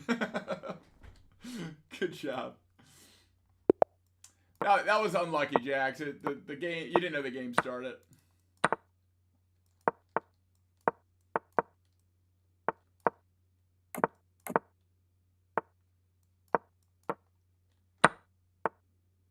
What up, Caleb?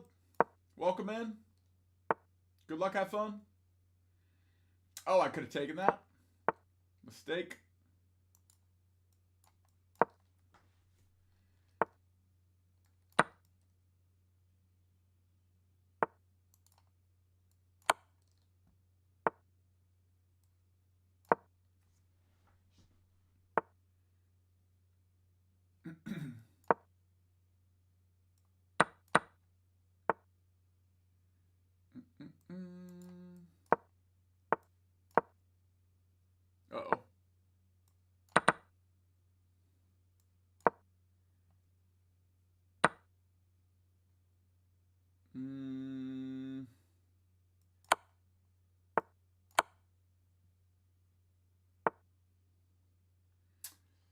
Doesn't work. Doesn't work. Let's do this.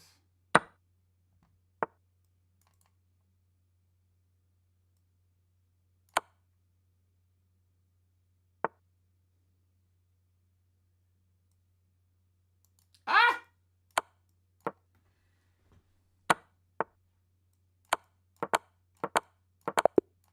Woo! We got away with a tie. Whew.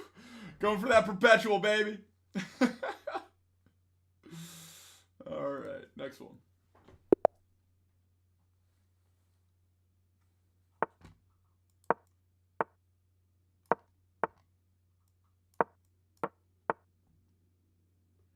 We got the London, huh?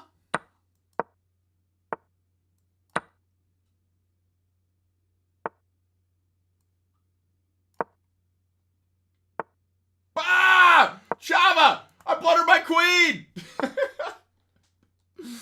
Yikes!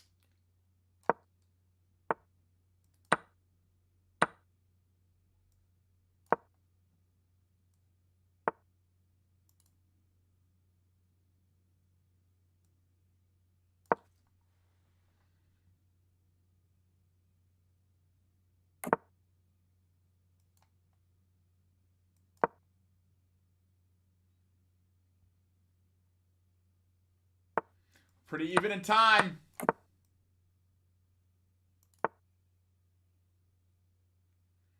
We're okay with this. We're okay with this.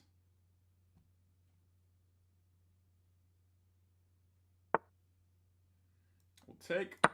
We'll jump into action. Okay.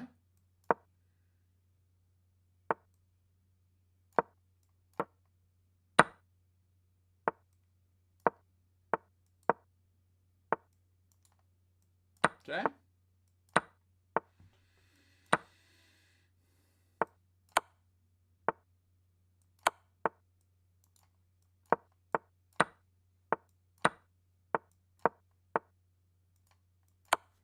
Ah! Ah!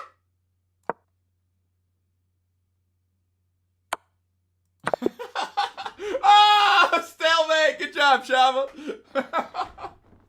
That was a close one, man.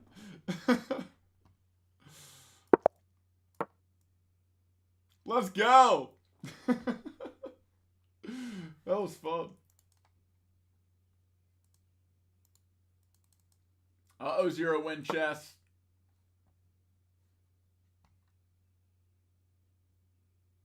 Uh-oh, 0 win chess.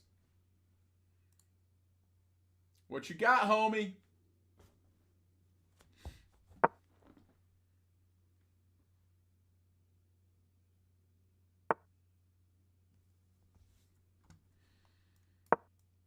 Oh, I wasn't paying attention. Oh, I'm still okay on time.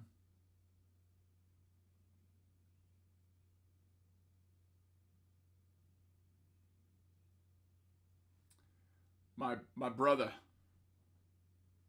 My internet right now, not good. Oh, okay. All right. That explains it. Well, sorry. I'm taking no mercy, though.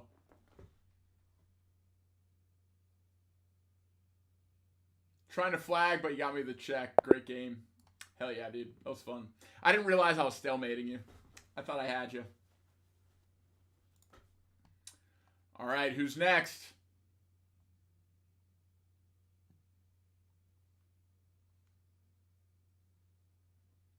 Also, who's Caleb in chat? I mean, did Chava just draw Matt? Yes, Chava just drew Matt. And bullet chess. I walked right into him trapping me in a stalemate.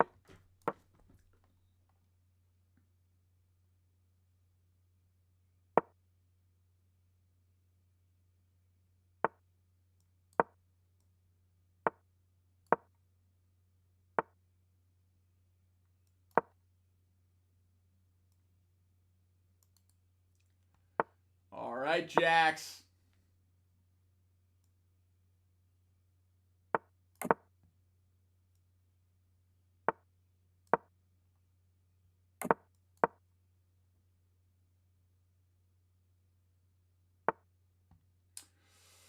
Let's do it this way.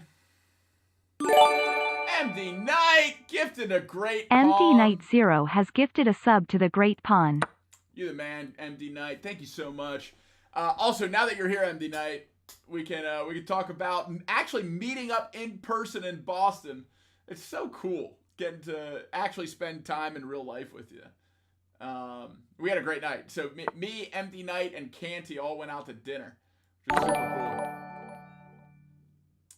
And it was after the chess boxing demonstration day where Canty went up against Jennifer Yu, the two-time women's chess champion of the USA. Canty did amazing. He's a beast. I can't wait for him to keep chess boxing. And then we were starving because we had only had coffee all day. So we went out for some Thai food. We had great conversation, some good brainstorming. It was super cool.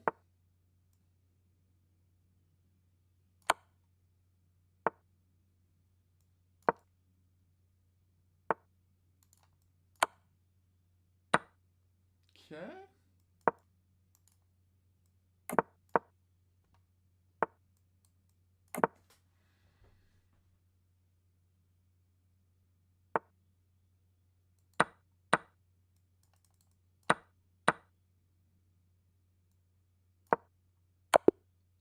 Oh! Java!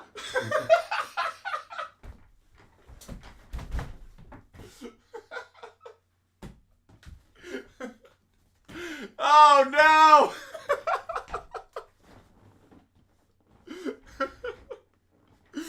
You got me, bro. That was a knockout punch. Right to the back of my head. Good job, dude.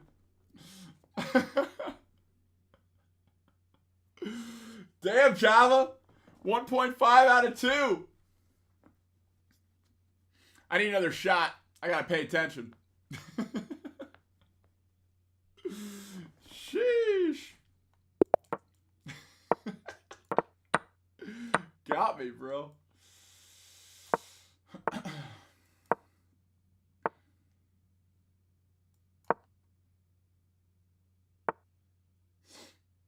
Okay.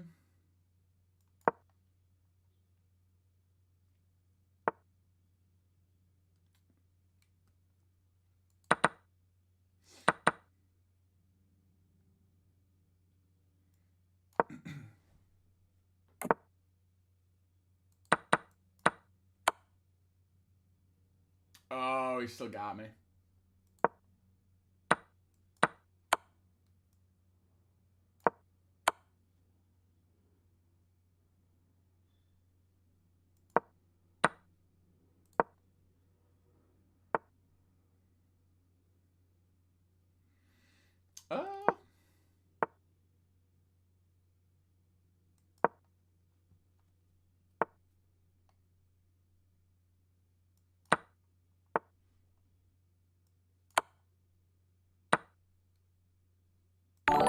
We're just trying stuff, you know?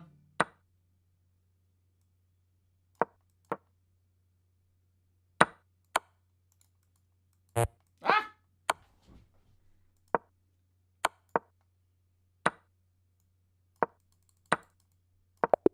Okay. Good job, Caleb. Whoever Caleb is. I need major practice. Chava has been working, man. Chava, you're getting a lot better, bro. Proud of you.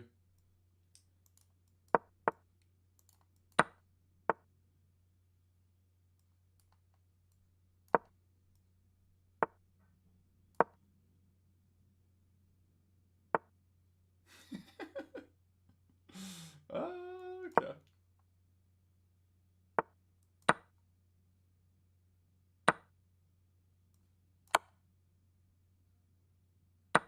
No!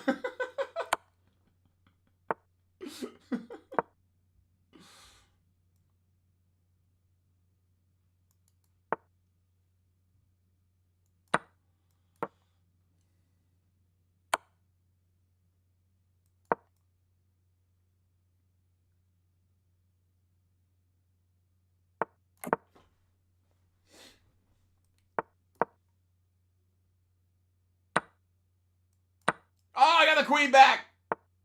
Let's go.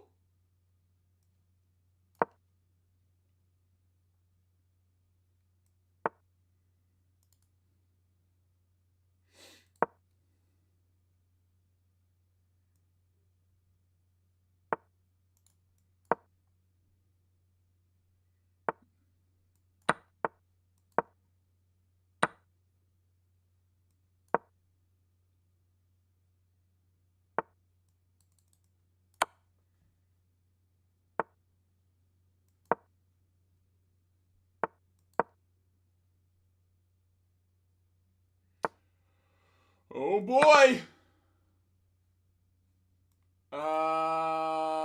This. This. Come on. Mate! Let's go! Ooh, mate in the center of the board. Those feel good.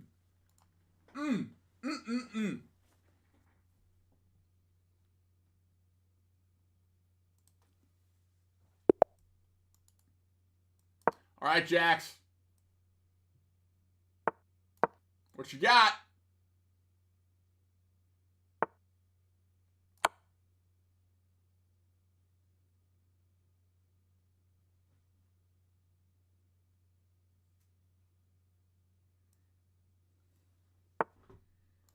Ooh.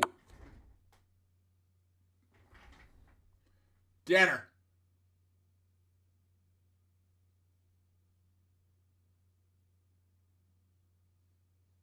Get her.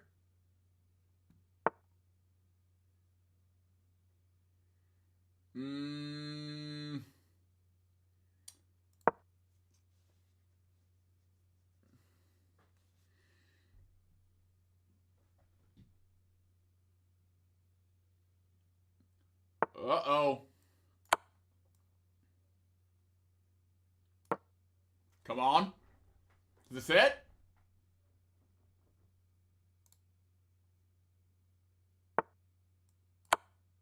We're close. Come on.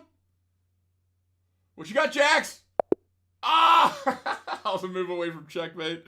Time run out.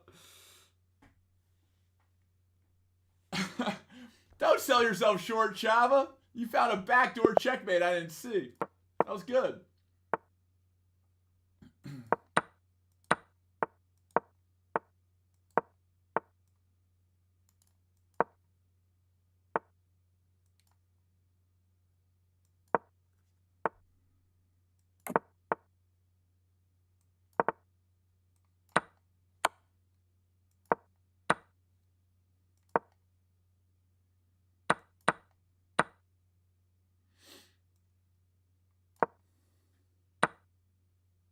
Crap.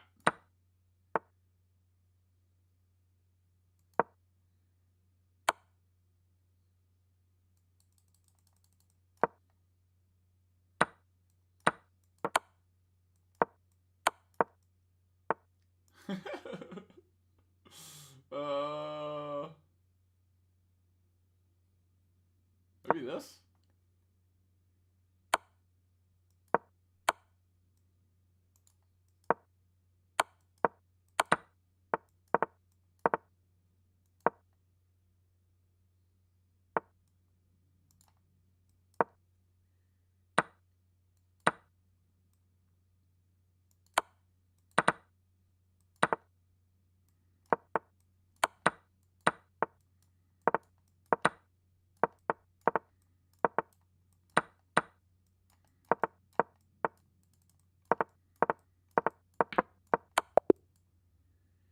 Aw.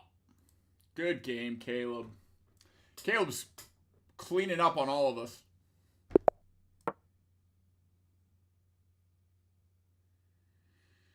Trying to crush this tourney through low key.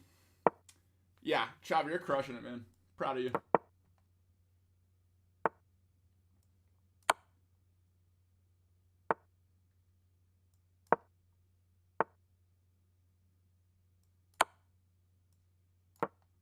Come on. Let's go. We got a quick knockout punch.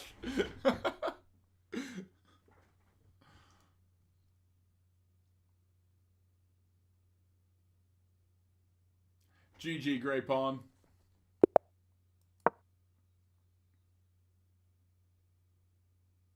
Uh-oh, Chava. Uh-oh, Chava. Flagger, be flagged.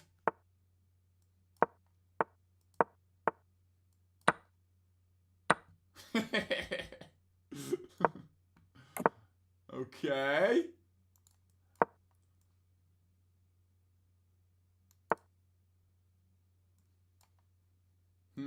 Can't do that.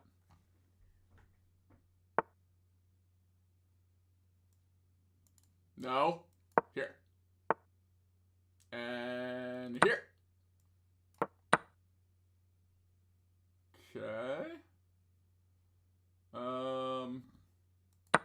It's fine.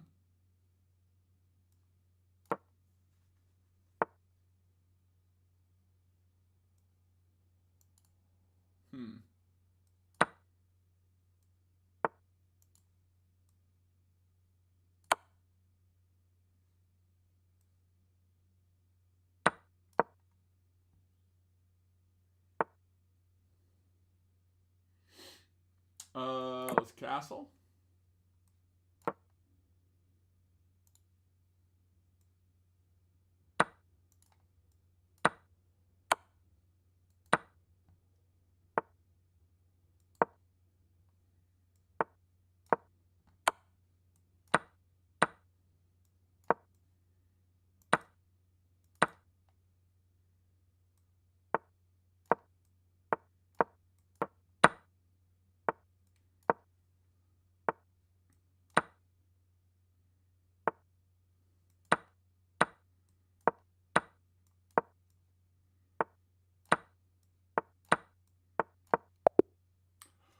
Woo! He was going for that flag. We gotta stay quick. How much time do we have left? 10 minutes left of this thing? Okay, let's keep going. Yeah, I don't know, man. Sal's on my heels here.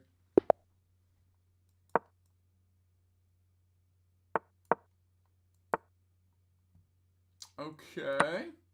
Let's take it.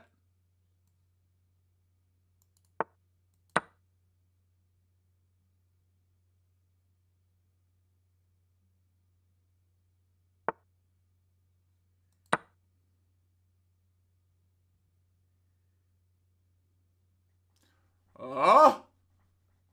Something's about to happen.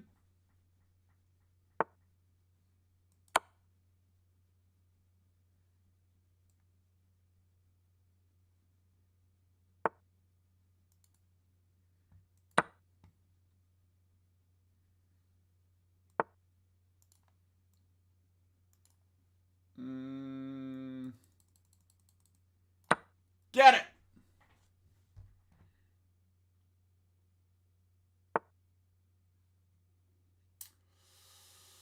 Let's see. We come in here. You want a queen? Take a queen.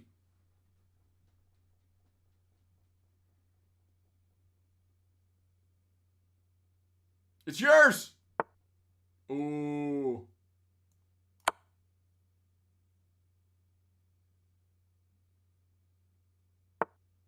Okay. Here.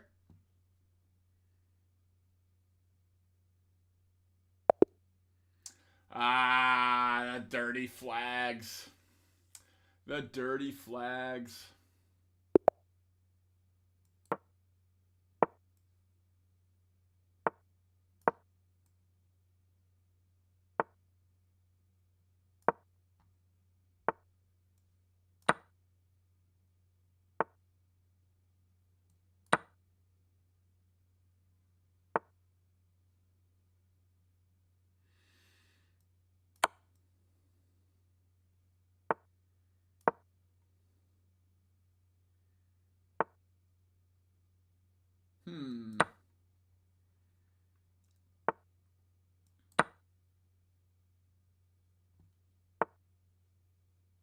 Okay. Here. And here. Here.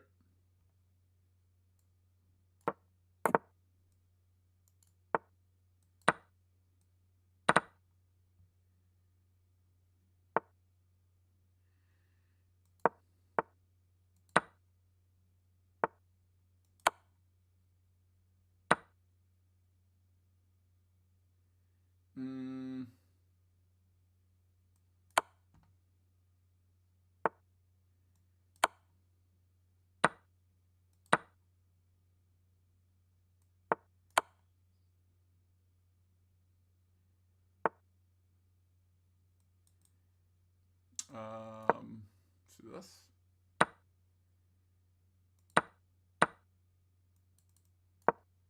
Nine seconds.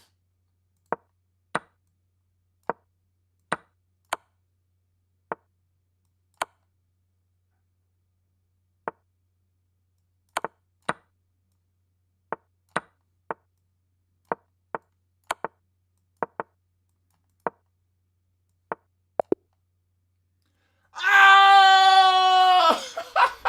Great pawn got a win on flag. Good job, dude. Way to pre-move.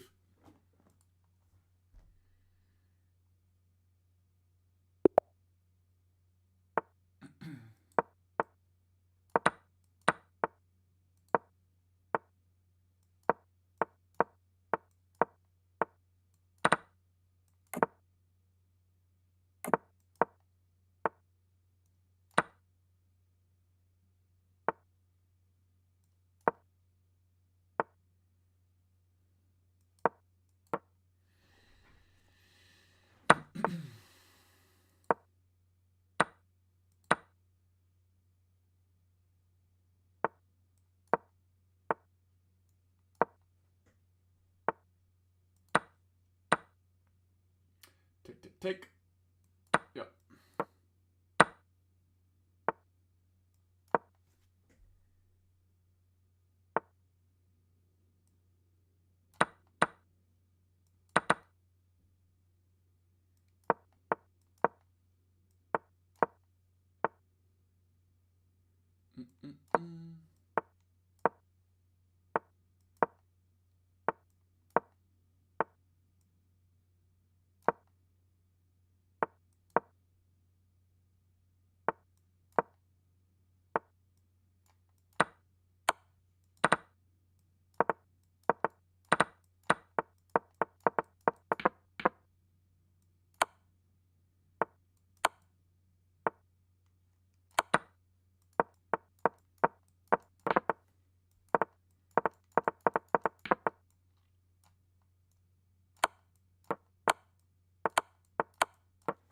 Got him, baby!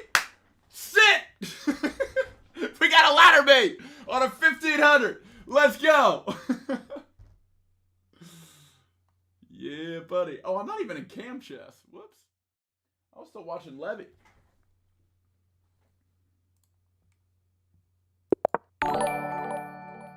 What up, Vito the Monkey? Welcome in. We got 3 minutes left of an arena here. That's what we're doing.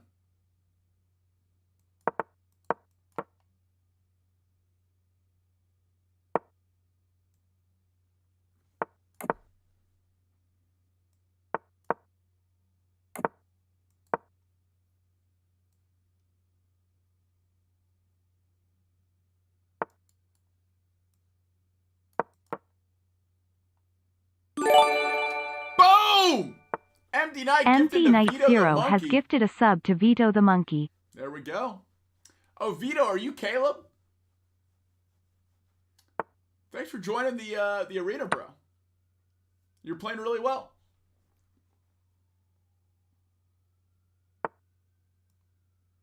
Thanks for the gift of sub. Yeah, man, MD Knight is the GOAT of generosity. He is a beast.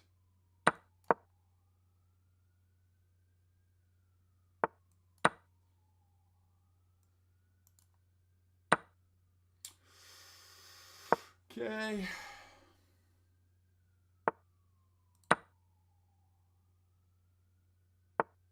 Get him.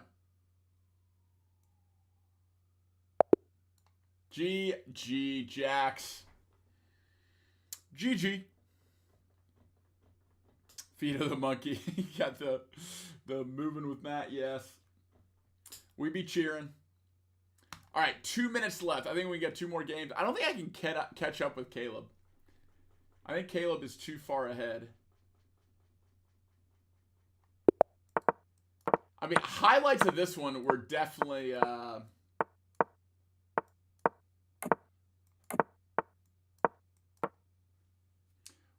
Chava backdooring me.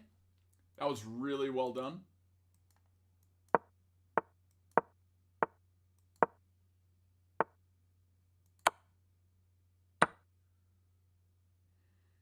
That looks pretty good. It wasn't, though. Let's do this. Do this.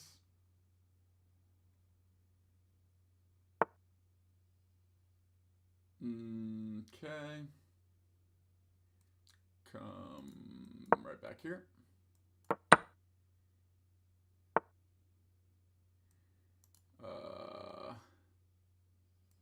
This.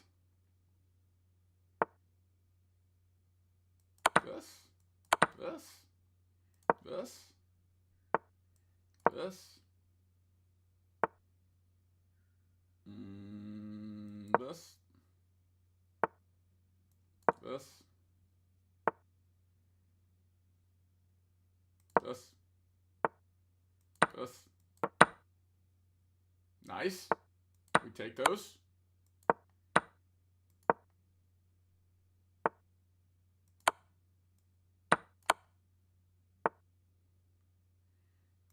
Nice. We can do this. Ah! No.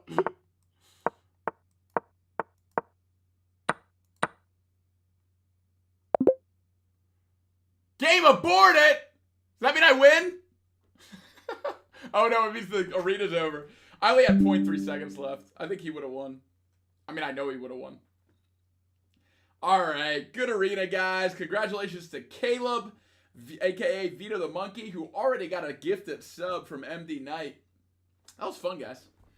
Alright, we're going to go back to watching the recap from this weekend. Enabling knight to d3 check, which is now defended. And in the future, I will play queen b6 and rook c8. I was a little worried about this move c5, but I don't think it's a particularly good move.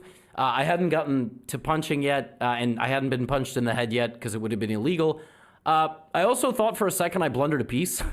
Like, I was very nervous throughout this whole experience because, again, it's a spectacle. A bunch of people are watching you, and you don't want to look like a fool, but this is complete. No, you just play queen a5, and white has to lose the right to castle, and will find themselves in a whole bunch of trouble if you, if they're not careful. So Danny went bishop e2, and I decided to play queen d7, which unpins the pawn, and, I just want to play e6 and develop my bishop, and I want a castle.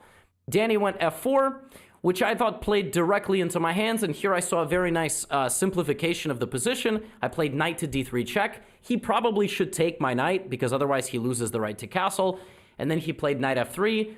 Very simple decision now for myself. I found a very nice idea here to kick out his pieces and quickly get mobilized. f6, only move is bishop h4, and now I am preventing knight e5, and this is one of these rare cases. My king might actually be better on f7 than castled, so I'm getting my bishop out to c5. I'm threatening him with queen e6, which is a fork of the pawn on c4, and already I realized right away, like, this is actually exactly why I wanted to get a Caro-Kann on the board, because I know this opening really well, and even at a point of complete and utter and total exhaustion, I was like, I'm confident that I can win in a Caro-Kann, 8 times out of 10, let's put it this way. Danny castled, so Danny gave away a pawn in the center of the board. He tried to attack my king by sacrificing a pawn, but like I said, my king is completely safe on f7, there is no knight e5 check, and now my plan is to go here, bring my rooks, and just be up a pawn, and you'll notice that pawn, which was the entire, like, it was born via the opening. Like, when I played knight here, that pawn was literally born in the center, and then it transferred like that. So that was a c pawn. I mean, just think about it. That was my c pawn. Look at my c pawn. d5, that's my c pawn going to d5. That's my c pawn going to e4, and now that pawn goes to d3. So this c pawn lived quite a life. It made it through the entire position, and I got the exact position that I wanted. I traded bishops, I brought my rook to the center, and my plan was, look, invest fully in this pawn. Like, I'm noticing Danny's going to create some counterplay with things like rook c7. I'm noticing that Danny is going, maybe queen c5 and stuff like this, but I thought if I just trade and bring all my pieces to the center, it's going to be impossible to deal with this pawn. It's 2 squares away from queening. So just naturally, I'm thinking, I've got to be able to win this game. So he plays queen to a5. And I played b6, simultaneously retargeting his pawn in the center because his queen can't protect it, guarding my pawn in the corner. I played rook e4, which was a stupid move. Real quick, Danny thought for a while on this one. This doesn't have the time from the DGT, but this one he like sat and thought, and that's when we kind of knew like he was in trouble in this first game. Rook e4 I played because I just wanted him to think. Like, I was sensing that Danny was slowing down here and not liking his position, but rather than playing the very simple queen d5, I decided to do this, which was kind of just dumb because, you know, he played here and he could have taken my pawn and then I probably would have gone for his knight, but Danny went to trade rooks with me and I found this nice defensive idea, bishop d7. So now I have about 45 seconds, he has 15, and I am threatening all sorts of nasty stuff. I very quickly push my pawn, play bishop g4, the queen is hanging, the knight is about to be opened up, rook e1 is on the way, and I mean, Danny had like 3 seconds, so he just took my rook, but he resigned. And I was very happy because this was an extremely smooth game. Like, I don't beat Danny very often in games like this. We always have very complicated back and forth games.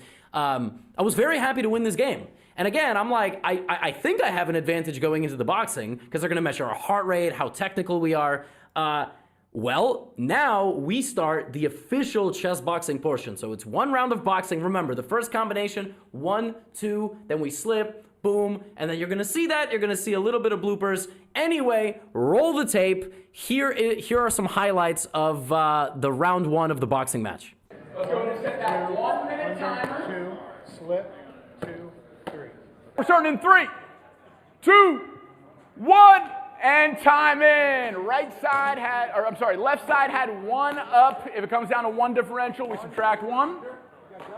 We're already 10 seconds in. We're looking at that punch power. Still very equal. 31 to 31, 33 to 34. Still going. Levy looking clean. Danny fighting like Floyd Mayweather with that lead hand down. Philly shell style. I don't know if that's intentional or, you know, just happening. We're halfway through the round. Let's make some noise for these two. Heart rates are going up. Let's get a heart rate cam. What does that heart rate look like? 156 to 80. Who's who? Danny's high? Danny's higher. So Danny's up to 156. Levy is keeping it nice and low at 97. An impressive low heart rate while boxing. I hear the exhales from Levy every time he's punching. He's letting little exhales go as he tenses his stomach. Doing a really good job. And we are at time! Woo! Round of applause. Gloves come off. We're starting to control our breath. Go over to the board. Try to lower that heart rate. Engage the part of our brain that's really good at chess. Danny's sitting at 159. Levy's at 111. That was intense. But my heart rate monitor was broken. So, I think Danny got to about a heart rate of 140, 150. Mine said it was 80, 90. That's definitely wrong. I think, knowing myself, I got to about 110, 120. A 6-move combination is a lot to remember.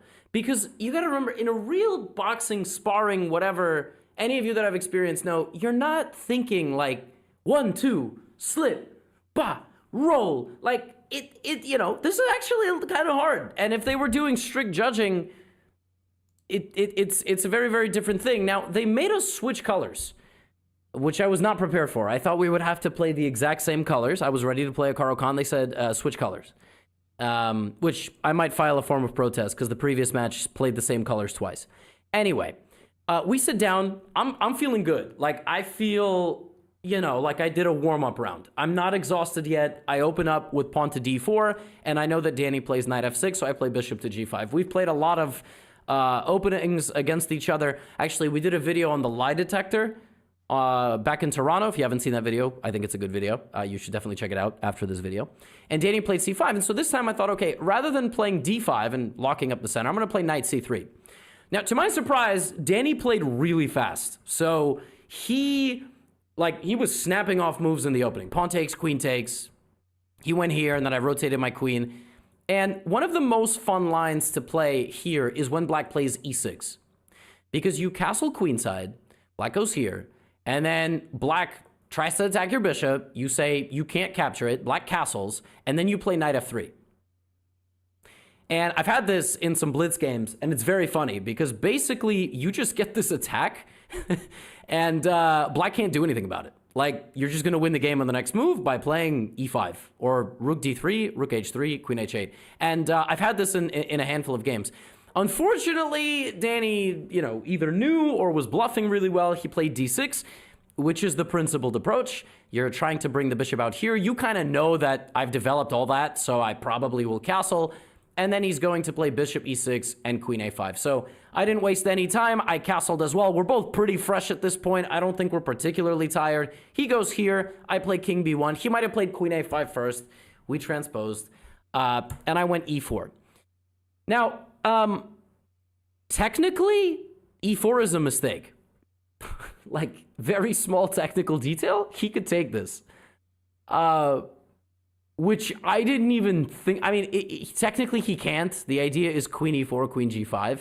The other idea is that he can take on a2. It didn't even dawn on me that he could do that. Danny played a6 here with a very clear indication that he would like to play b5. And so I had a moment, right, where I was like, I needed to make a game plan. And I'm in a chess boxing match. Now, we're not going to hit each other. Chess boxing fit match.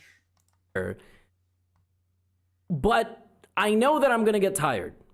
And knowing that I'm going to get tired, what type of position do I want to go for with lower time on the clock? Oh, by the way, one thing that I have not mentioned, but I probably will mention because I will re-record and then put it in the intro, but we can still, have this portion in because the magic of video editing.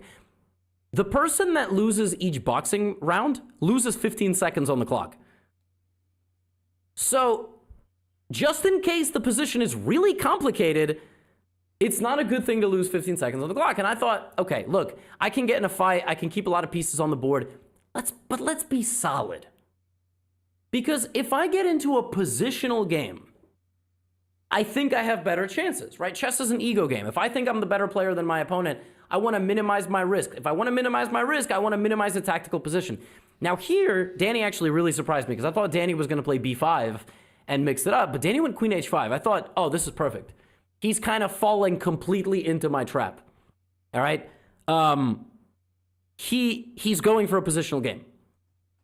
And I can't play queen g3. Normally I would play queen g3, but he can take, and then my knight can't guard both my rook and my pawn in the center. So I took on h5.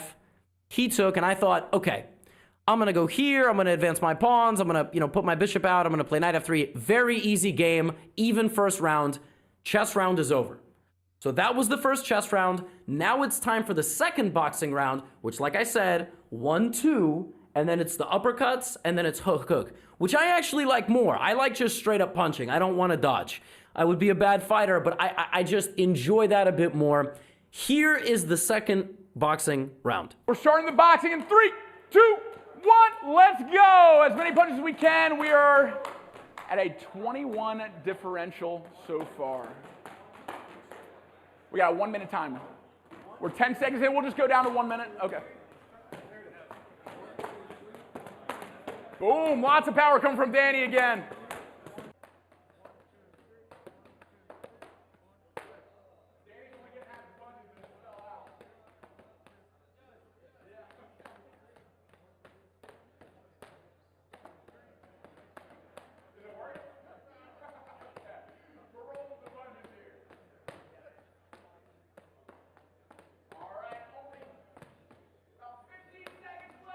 All right, only about 15 seconds left.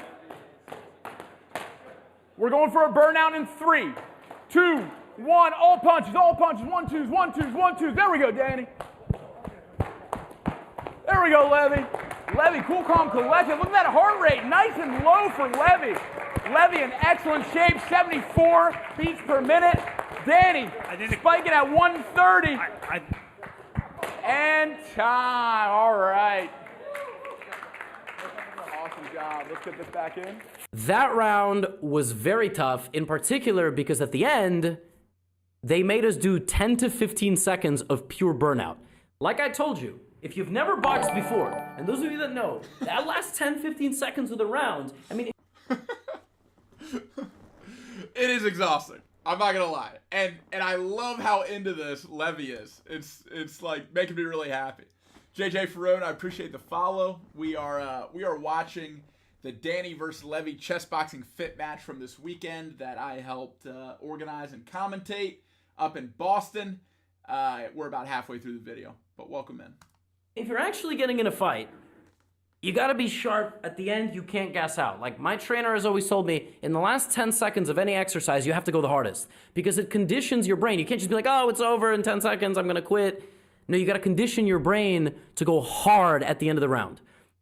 So I'm gassed. All right, like I'm not gonna lie, I'm tired. But I won both boxing rounds. So the first 2 boxing rounds, I won. Which means he got 30 seconds advantage on his clock. I'm a better technical boxer. I'm not insulting Danny. I'm just saying I have more experience. So I think I was landing the combinations better. I mean, it still looked rough, but, you know, for all intents and purposes. So I won the boxing round. He got docked another 15 seconds. So I'm very confident. At this point, I'm tired, but I'm confident. And we sit down, and I already know my plan, right? It's just a matter of deciding which of these moves is going to go first. But we sit down, and I play f4. And my plan here is very simple. I want to advance these pawns without allowing counterplay. I'm going to threaten the knight to push the knight back, and then I'm going to play knight f3, knight g5. I'm going to play f5. I'm just going to get a great position. Tiredness level, you know, again, when you're sitting back down and you're kind of breathing, you're getting less tired. But I definitely was a bit tired. So he went g6, and the idea for him was to develop his dark squared bishop. I played bishop e2, which is like half a threat and half just kind of like... JJ, this is a format of chess boxing that's non-contact that has been developed for chess players wanting to get into chess boxing. It's called Chess Boxing Fit. You only do a minute round instead of a 3-minute round. There's no blows to your opponent. You aren't hitting each other in the head. All you're doing is getting your heart rate up by punching mitts or a heavy bag. You're judged on number of punches landed, the technique of those punches, and you lose 15 seconds if you lose the boxing round. So anyone can try this. It's a great way to get into the sport. You never have to compete where you're taking a shot, but you can change your fitness as well as your chess and test your mettle against other chess players that are also working on their physical fitness. Like, I want to take the knight and damage your pawns, but I also maybe want to go g4 and shove you backwards. Danny really surprised me here. Danny played a move here where I thought I'm going to win this game in the next 10 or 15 moves. Like, I thought the exhaustion was getting to him. I had a moment here. He went rook g8, which is a crazy move to play. The idea of rook g8 is understandable. The idea is if bishop takes, pawn takes, of course. So he's countering my idea. But that was never the real idea. I mean, the real idea was g4, f5, either now or knight f3, knight g5. So by playing rook g8, weakening this pawn, preventing any future castling, I thought I have a massive advantage right now. Like, I can sense it. I can sense my opponent is making slightly dubious decisions, whether it's the exhaustion, whether it's the chess. And this was my moment. This was the moment I needed to strike. The best plan here for white is g4, forcing the knight back to f6 or to g7, and then f5. But remember what I told you here? I told you I kind of made a note to myself to keep the position straightforward. Just in case I burn out, I don't want to play a tactical, crazy game. Like, I don't want to get into a huge fight. Because then if I come back to the board and I'm exhausted, I'm not going to be able to calculate. I'm going to burn a lot of clock time. And I remember very clearly sending this message to my brain, like, just play the lazy move. Just play knight f3. Just play knight f3, and then play knight g5, and then play g4, and then play f5. And Danny played rook. Good plan. Danny's tough, though. Danny's tough. What's he going to do? c8. And mentally, for me, the fight changed right here. The match, the exhibition changed right here. I thought it was just, I'm going to melt him. Like, I thought, I'm going to go knight g5. He's going to go here. I can even take a pawn, by the way, but I thought, you know, it's going to be knight here. He's going to play h6. I'm going to take. I'm going to damage his pawns. Then I'm going to shove his knight backwards. Then I'm going to play bishop e3. Like, I just thought I'm going to walk over the black position positionally. I played knight g5, and Danny counterpunched with knight d4. This was a very well-timed move. Removing my control of the center by walking over here, Danny now attacks me. So he's threatening rook takes and here. He's threatening rook takes. Or he's threatening knight e2 and then bishop g4. Threatening a bunch of stuff. So knight d4, and I thought, okay, easy peasy. But suddenly Danny's causing me some problems. And I couldn't get my wits about me. Like, seeing these two pieces suddenly come alive, I couldn't understand where I should put my rook. The boxing round is about to begin. I'm like, what do I do? I don't really see a difference. Like, rook e1, rook f1. Like, why would I put my rook on f1? I want my rook here on f1. I don't want to play. So I played rook e1. And right here, it all changed. He took, and played knight f3. And I was like, oh, no. And that's that fatigue setting in, dude. Misjudging the situation and feeling the sense of surprise. Having that sense of surprise feels like a threat to your brain. So it'll send you from your prefrontal cortex, which is really good at chess, and pattern recognition and action-reaction kind of thinking, like future tense kind of stuff. And it'll send you into your amygdala because you're threatened. And because your amygdala's already fired up from the chess side of getting your heart rate up, getting adrenaline in your system, it makes it really hard to play chess once there's an additional threat in a chess round. Some mistakes in chess are mildly punishable. This one is completely punishable because now he forks me, he wins my bishop, and he wins my pawn. And I'm just down a pawn with damaged structure and isolated pawn in the center. I'm much worse. Much, much, much worse. I would dare even say completely lost. It all changed for me when I played a touch too lazy, like a little bit too solid, and he got, for me mentally, I'm telling you, my brain, when all this started happening, I of course should play rook f1, so that at least if knight h3 takes, there's no fork, but black is completely fine already. But it all changed, and so here is the fascinating dynamic about real chess boxing. If we were in a real fight, I know what I have to do. If I know I'm in this position and I'm going into a boxing round and it's the last boxing round, what do I have to Knock him out. do? I got to go forward and I got to attack. I got to empty the gas tank. I got to put my opponent away, or else my opponent's probably going to beat me in the end game because he's really good. He's an international master. But we're not doing that. We're not hitting each other. I'm not saying I would have won. I'm just saying that's the difference in dynamic. So now it's the third round, and it is my worst round. I am terrible at 1 minute boxing round. Like at 1 minute, as hard as possible on the heavy bag. If any of you have done a minute straight in a heavy bag, you know that stuff is so tiring.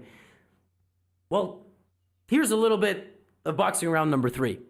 We're going in 3, 2, 1. Time in. Punch, punch, punch, punch, punch, punch, punch. All right, Levy starting with about a 40-point advantage in this final round. Punching as fast as we can. Very clean, straight out, straight back for Danny. Our fighters want to be making sure that they're breathing with every punch. They're holding their breath while they're exerting this much energy. It's a good way to pass out or punch yourself out if you've heard that term in boxing. We are 20 seconds in, 40 to go. This might look like a sprint, but to them, it feels like a marathon. And they have to sprint this marathon if they're going to win this time advantage for the next chess round. We're over halfway now. Fully extending those punches. Breathing, moving those feet, moving those hands.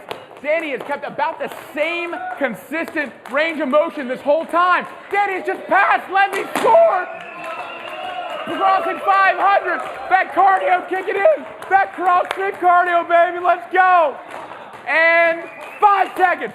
4, count with me. 3, 2, 1. Time. Awesome work. Gloves come off. Danny passing Levy in that final round. So it's going from bad to worse. I make a mistake on the chessboard. I'm down a minute.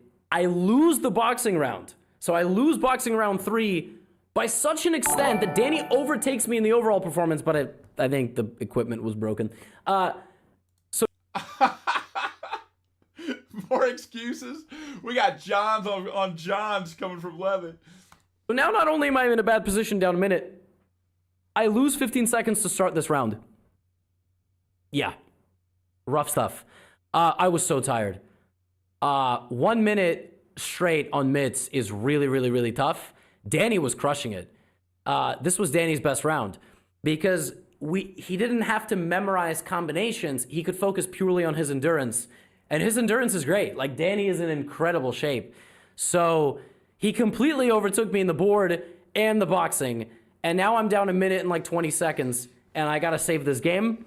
I tried my best. I played h4, not to lose the pawn, and I knew that the only way to draw this game would be to go to an opposite colored bishop endgame. Like, if I can get the opposite colored bishops and a little bit less pieces on the board, it's probably going to be holdable. So I played knight d5, I traded, but this is misery.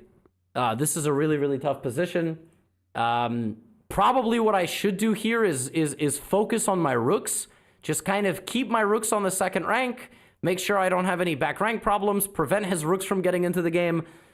But I was like, I got a minute, I gotta do something, so I played h5, which was probably wrong, but I was really worried that Danny himself would play h5, and this is very methodical, fixing your opponent's pawns on the same color square as your bishop. So I thought Danny was gonna play h5, after which, the rook is coming here in the future, and it's just very, very bad. So I sacrificed my own pawn. I thought, well, I'm damaging his pawns, so the effect is not really felt. Let me safeguard my king. Let me activate my bishop. I have to make him think.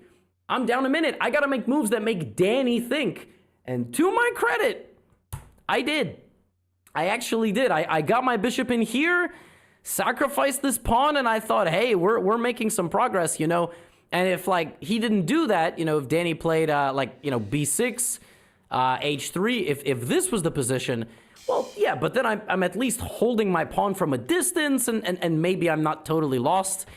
Danny took on h2, and now for me, the best thing here would have been to trade rooks, which I would have never in a million years done, take this pawn, and try to advance. So the way that white creates counterplay here is to create passed pawns on opposite sides. Of course, his is faster. But, I have a pawn, and, he would probably play bishop e5, and I play a4, but he's winning. Instead of that, I thought, Danny hung a pawn near his king, and now I'm threatening checkmate. Oh! But unfortunately, despite the boxing, Danny just disconnects my rooks here. And it's actually a lot worse than that, because now I am getting obliterated, which I totally missed. In my low time, and as punishment for my poor boxing, now he just plays rook g2, and it's actually just over. I can't guard my pawn, and I can't guard the other pawn, which means my king is going to get swarmed, and I'm totally lost. So I could do a bunch of stuff here that prolongs the game for, 10 moves max, but I decided, you know what, Danny earned it. Let's play it out till checkmate. And the opposite colored bishops benefit the attacking side. Here is a perfect example of why. Bishop g5 and rook b1 checkmate. And Danny beat me. And, in this game, I wouldn't say that the boxing... So, humble in victory, humble in defeat. They were both such good sports about it. I was expecting more trash talking, to be honest. And we get into a little bit. We'll see if he shows the interview after the fight. Which I thought was pretty good. I think they both said some pretty cool stuff. Exhausted me. I don't think I made these kind of series of slightly inaccurate decisions due to the boxing. Although, let's just say that it didn't help, of course. I mean, I don't think I would have made such a mistake with 80 heart rate. I think it was more like a game planning mistake. I think I mentally wanted to play a slow and calm game, and that way I wouldn't have to... I wouldn't risk making a mistake in a complex battle. Like the first Carl Khan game was pretty straightforward, but that was my mistake. I actually should have welcomed grabbing the bull by the horns and trying to play a little bit more aggressively, and I didn't. I chose the wrong game plan in the middle game. Danny very quickly and correctly punished me for my inaccuracies, and there's some mistakes in chess you do not bounce back from, and this is one of them. And in a normal fight, I would have tried to put hands on my opponent, but... Someday, Levy, someday, you're going to be able to put some hands on your opponent. Oh, this is a first step, brother. Chess Boxing Fit is the gateway drug. It's a matter of time. Let's go. I'm scared of Danny. He's in very, very good shape. And also, if we were putting hands on each other, he could have knocked me out in the first round. But the dynamic here was kind of sealed already. I tried my best, but unfortunately, I lost. So I am officially 0-1 in Chess Boxing Fit, which apparently is the style of this type of format. I won the baseline game. I lost the chess boxing game.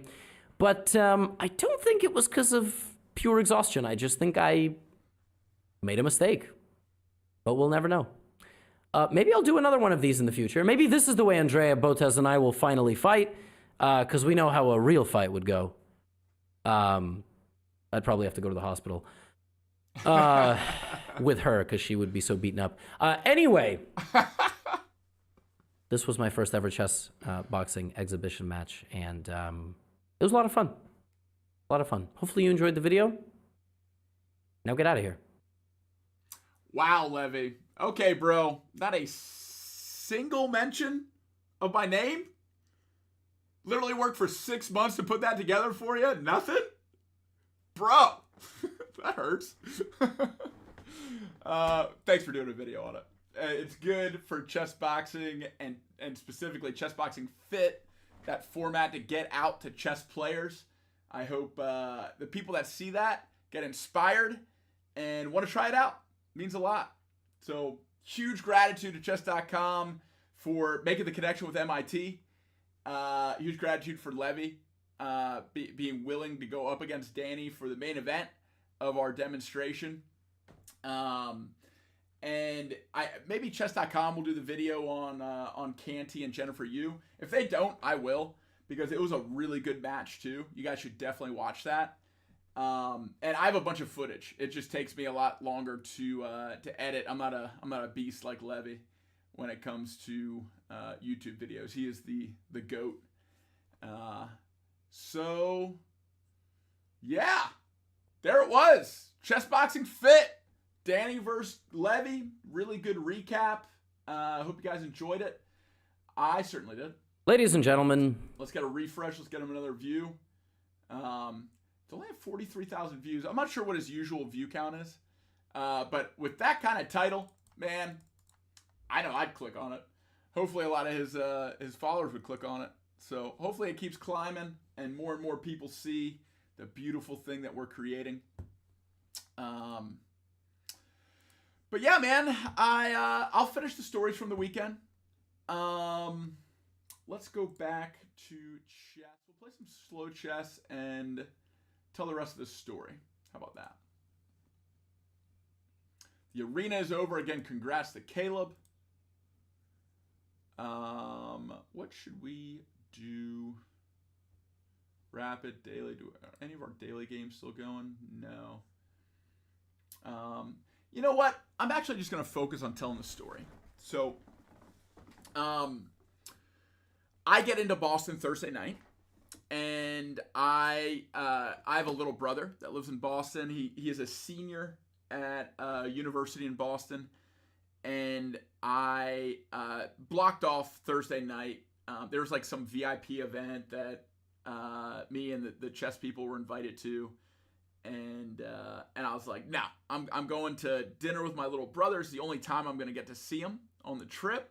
And his birthday is next weekend. So, it kind of doubled as a little birthday celebration that he and I could have. So we went out to a nice Italian dinner, had a big meal. Then me and my buddy Chris, who was helping with all the videography, you actually saw him in the Gotham video with the camera in his hand. He and I went back to our Airbnb. We got a good night's sleep. And got over to the venue early Friday morning because one of the first panels was a chess panel that Danny was moderating and that had Canty, Levy, GM Robert Hess, and then the organizer of the whole conference, Daryl Morey, who's the GM for the Philadelphia 76ers. So the four of them were responding to Danny's questions. They had a great conversation. It was called the Digital Gambit. Chess rising in the age of internet. What up, Trev? Good to see you back here, man. We missed you.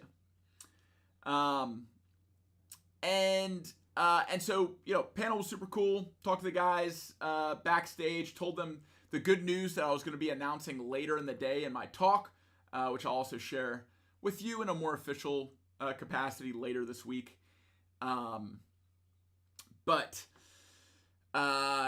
man, it was really cool to be there and to be around like owners of sports teams, commissioners of sports leagues, bunch of like analytics companies were there, gambling companies were there, marketing companies were there, and 2,500 people attended this conference, and it sold out a month before the conference, which is pretty rare. Usually, like conferences, if they sell out, it's like, all events are kind of last minute, So, really successful conference, and after the panel, just walked around meeting really cool people, having a good time, talking about chess boxing, and at 2:45 on Friday was when my keynote was. And I had a 20-minute keynote, a 5-minute Q&A, and I had been practicing for this thing for literally months.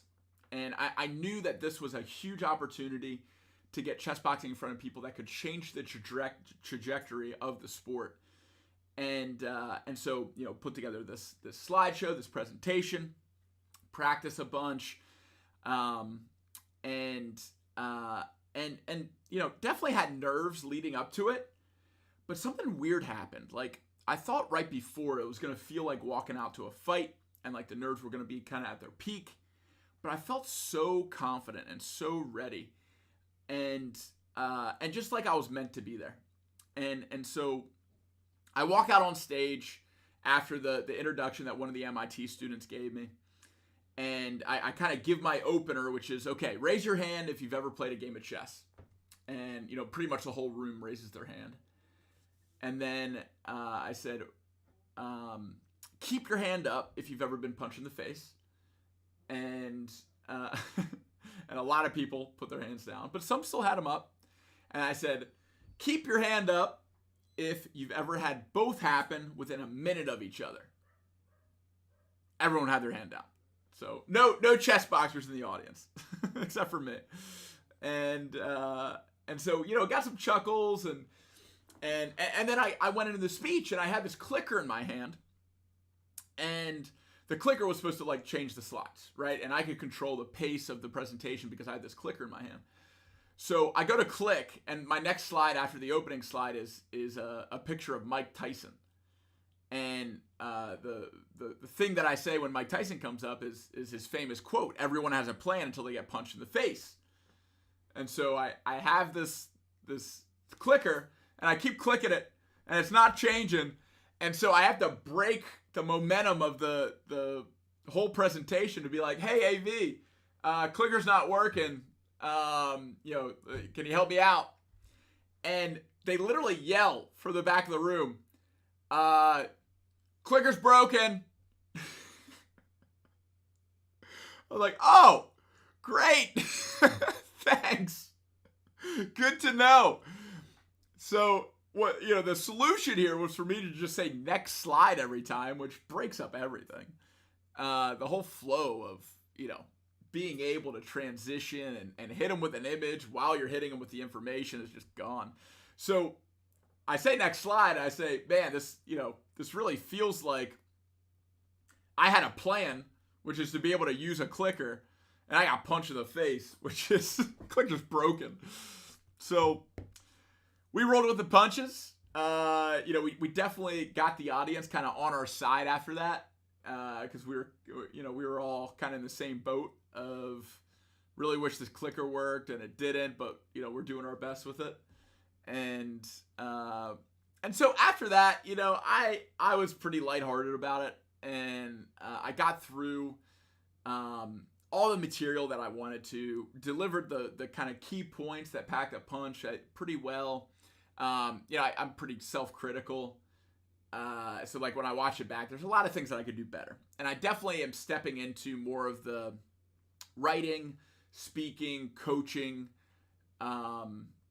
phase of my life. So this is really a first step. And I know I'm going to be able to, I'm proud of it, but I'm going to be able to look back at it and like cringe in the future, because I know I'm just going to keep getting better at this with repetition and with feedback and with mentors and the whole deal. So we made a big announcement at the end of the stream, not the stream, at the at the end of the keynote that I'll share more publicly with a video. And it was really well received. It was pretty emotional for me, so kind of got choked up at it too.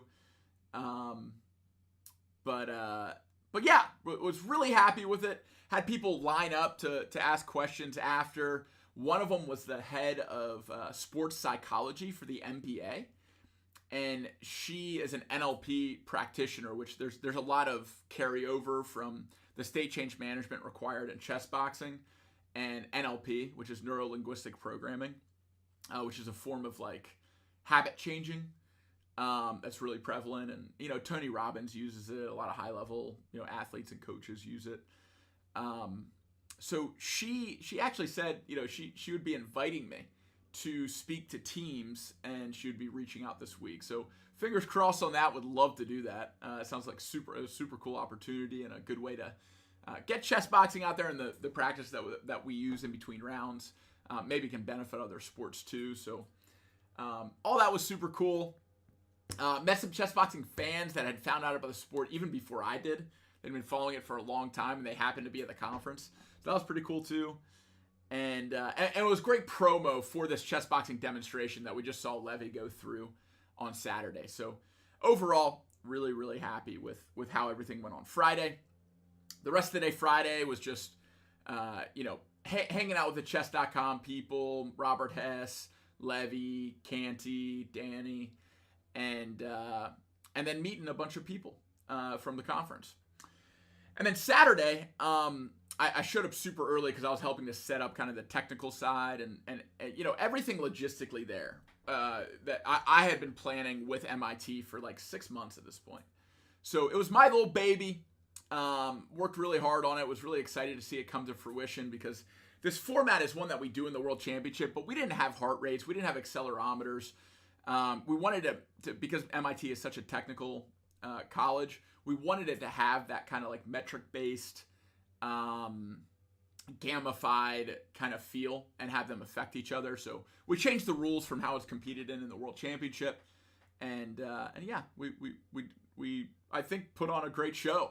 For the first match, it was completely packed. I mean, like, not a single seat was open, standing room only, and then the 4 doors in the back of the room were all double doors, and they were open, and there were lines of people behind the doors looking in, trying to see the first match between Canty and Jennifer. And then as it went on, naturally it's a conference. There's a lot of other stuff to kind of like go check out, and like panels to listen to, speakers to listen to, and that kind of thing. So it thinned out a little bit when by the time that Levy and Danny ended up doing their thing. But overall, man, I was so happy with how everything went, and I think the audience really enjoyed it. The matches were really good. I'm not going to spoil anything for the first match because I'm sure a video will come out for it, either from chess.com or from me. And then after that was just 2.5 hours of open chess boxing training, and not training, open chess boxing fit competitions.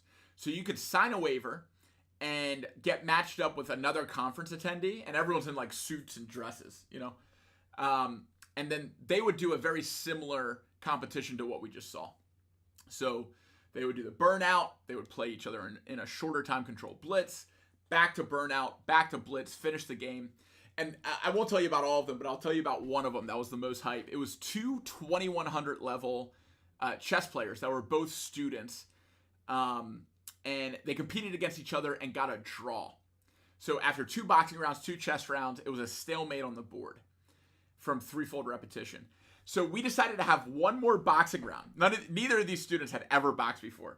But we had one more boxing round, and the packed out room divided into 2. So one was supporting the girl with the white pieces, one was supporting the guy with the black pieces, and it was, for a minute, it was hype. There were chants, there were cheers, and they both tried so hard that at the end, I ended up raising both of their hands. It was a draw. Everyone was going nuts. It was so much fun. And then I already kind of told you about the rest of the night, but after the conference, Canty and I went to dinner with MD Knight, who was in Boston, and so we got to share a meal together and a lot of good conversation. And then Canty and I went to a 20-fight charity exhibition at a local gym called Redline, which is going to be our new home for weekly chess boxing training in Boston. The coaches that own it are really good people. They actually helped us out with the chess boxing demonstration at the conference. And now they're going to be hosting a weekly chess boxing training led by Jennifer Yu that I'm going to come up and help kick off. And I was able to meet a lot of people at the gym at this 20-fight card. I got to do a little time on the mic doing some commentary and telling people about chess boxing. And man, I am just so grateful for this weekend. Even though I didn't get mentioned in Levy's video, I am overwhelmingly grateful and excited about the future. And yeah, man,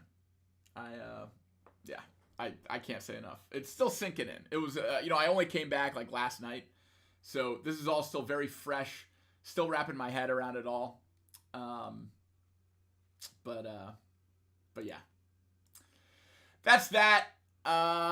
We are coming up on 3 hours here. So I think we're gonna call stream. Anyone have any questions about the weekend? Still turned out great for the live stream. Absolutely. Yeah, for sure. Went rally, looking so forward to seeing more of this. Yeah, I hope more chess streamers lean into this. Oh shoot, I need to do push-ups, bro. I gotta do 200 push-ups before the end of stream. Yikes. Hold on. Is this gonna work?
All right, we got 60 out of 200 down. I think we can go 60, 50, 50, 40. That's our plan. All right, back to blitz. Play. 5 minute. Let's go.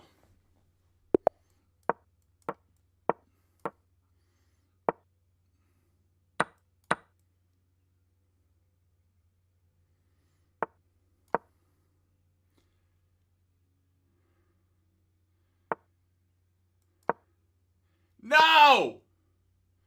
Are you kidding me? Misclick, dude. That's so annoying.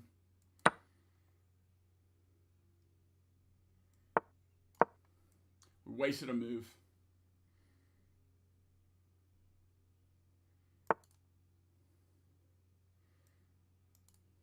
Shoot. This is messing everything up.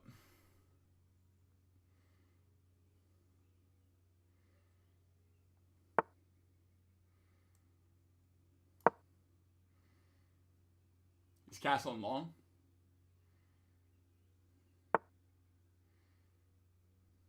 Okay.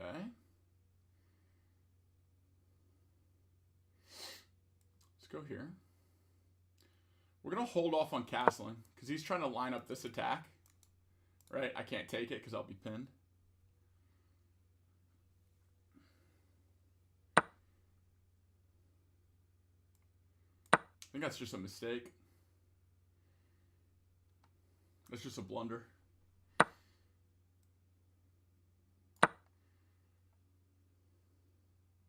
Now we can develop with tempo.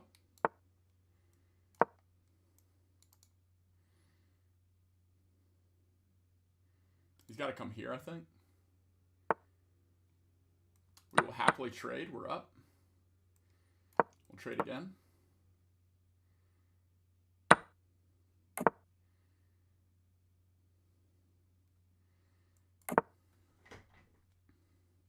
Okay, we have a pass pawn, and we're up.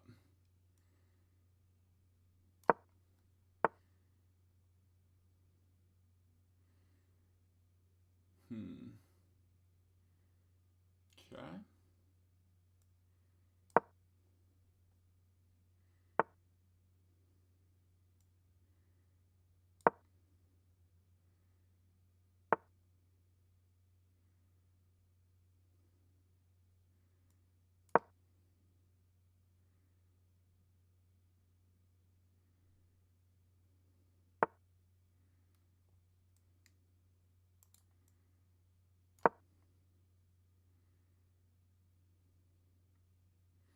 Simplify. We have mate in 1 if he moves. Still have mate in 1.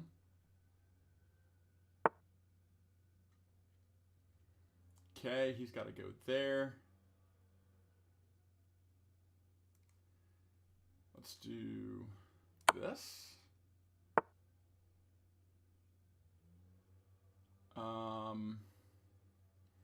We'll just keep that there. We'll start bringing our king up the board.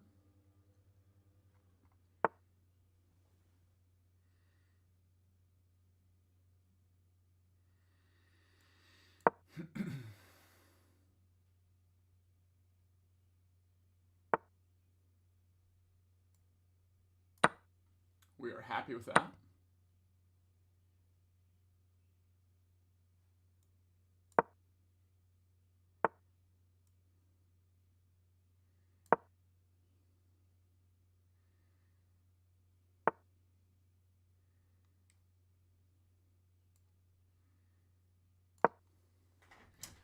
Okay. I think we have this game in hand. I think now it's resignable.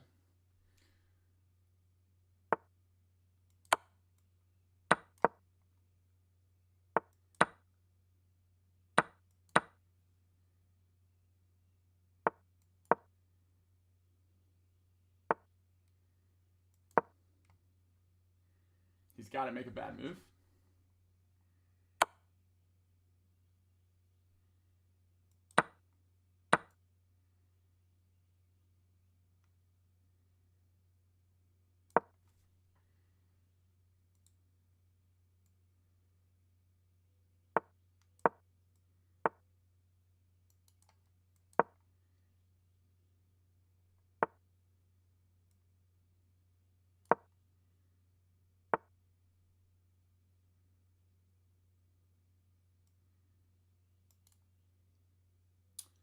Okay, it looks like he's going to queen first, right? So we complicate. We go here.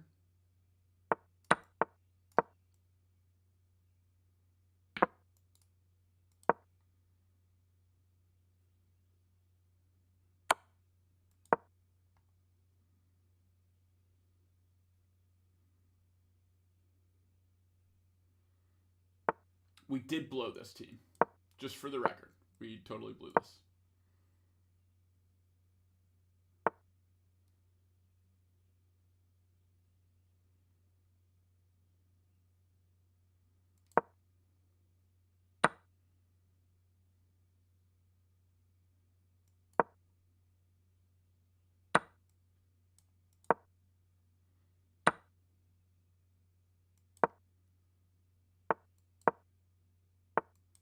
Yeah, we blew this.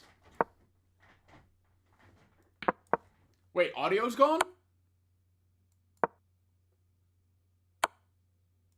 How did audio go?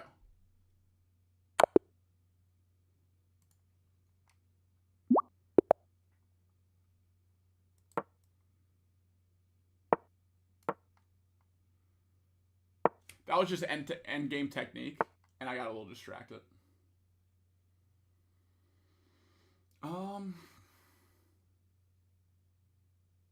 I feel like this is a mistake.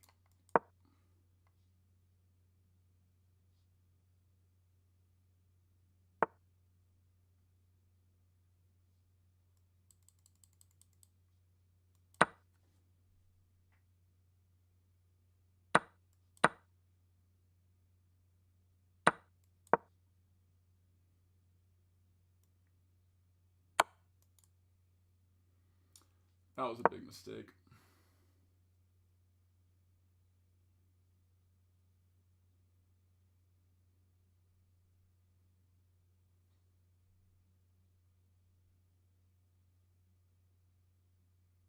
I'm not playing well right now. Oh, during push-ups, sound was off? Okay.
Does this work?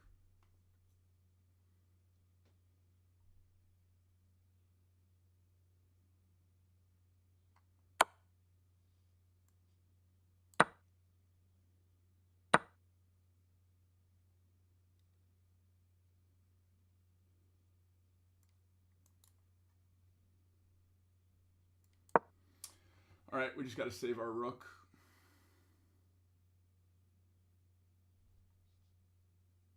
We're getting pieced up, though. It might be worth playing...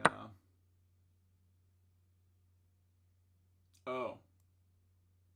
Yeah, we just need to resign.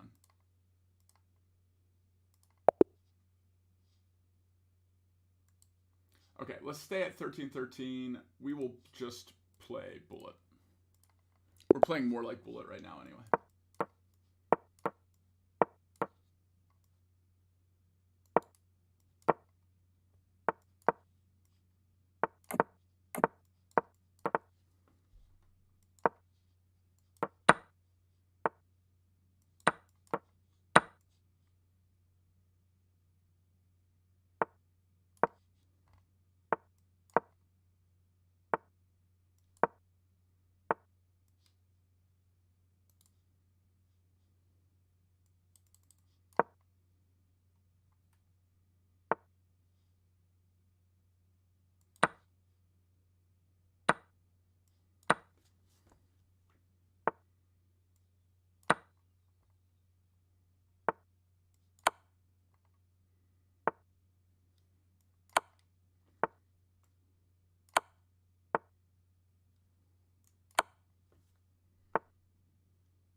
Okay. Oh, I'm low on time. Gotta go.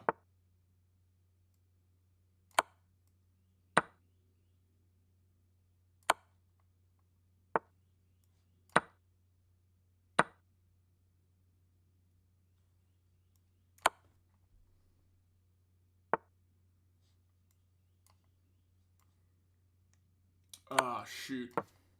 Gotta move faster.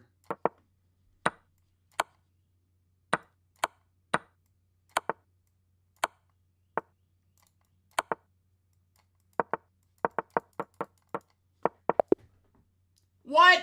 I'm instant moving. BS, dude. I had that game.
Shit.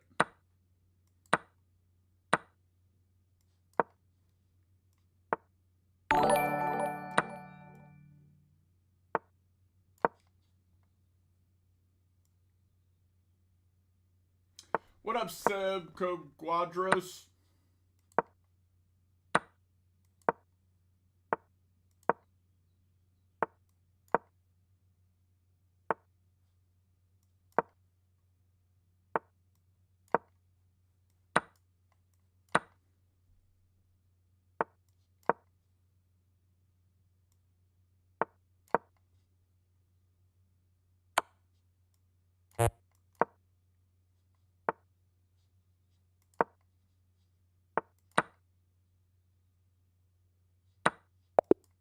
Yeah, I was out of time. I was just trying to make him think.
Shit.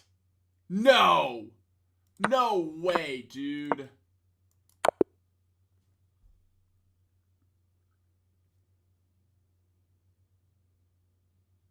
Wow. All right, maybe we take a break. We've lost like 20 elo. Let's do another push-up set.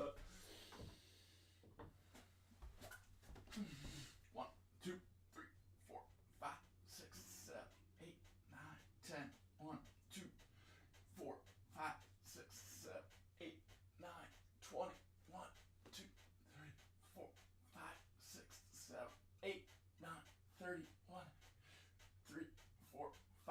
6, 7, 8, 9, 40. 1, 2, 4, 5, 6, 7, 8, 9, 50.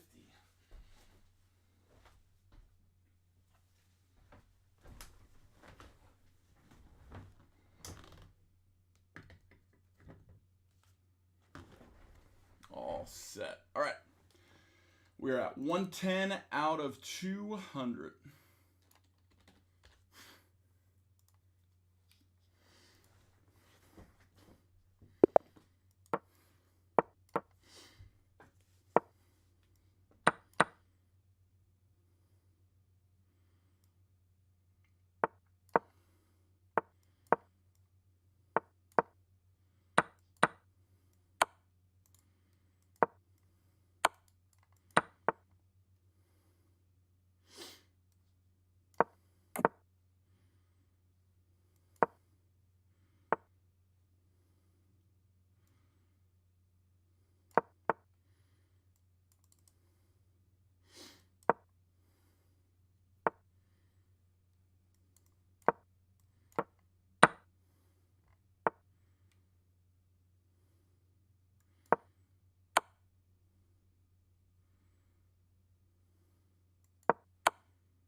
Yeah, okay.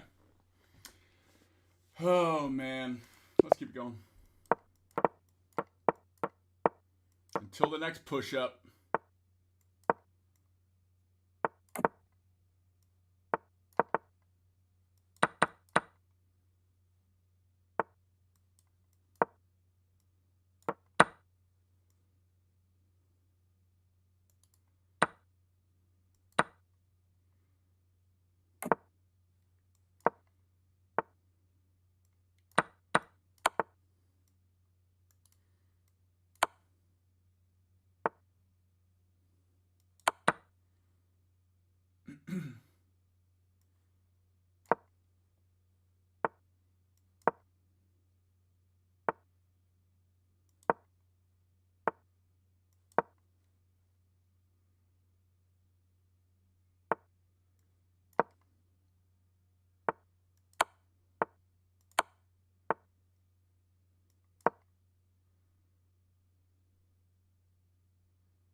Let's go! Woo! Okay, we got it, mate. We got it, mate. We're feeling good. Time to do some more push-up. Let's go. Can we get another 50? Maybe? Actually, we just won. Should we keep it rolling? I think we should keep it rolling.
Move that knight.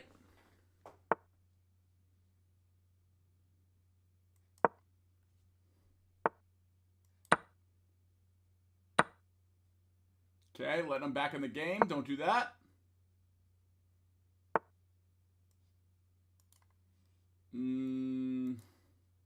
Let's do this. Let's do this. Let's come here.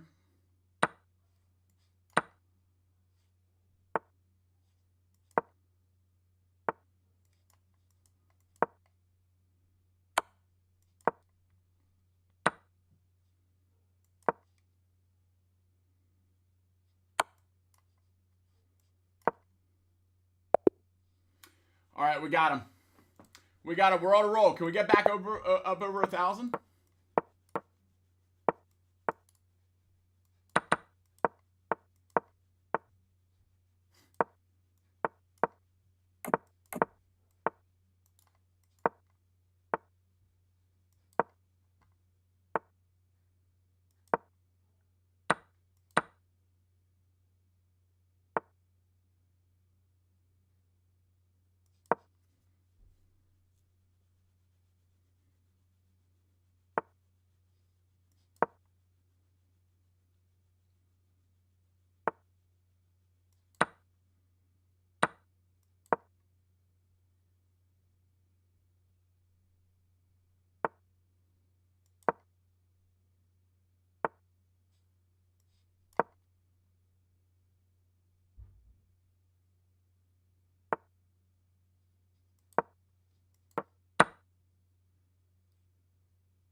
Mate?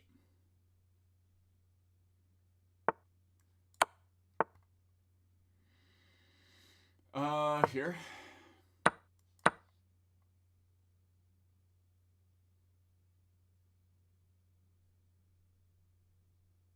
We got him, team. Look at this. This is pretty. Check. Mate. Hey! His own queen. Keeping him right in the cut. Ooh! Rip that clip. Let's go. We got another checkmate. We're on a roll, team. All right, this one could put us over 1,000. Let's play French.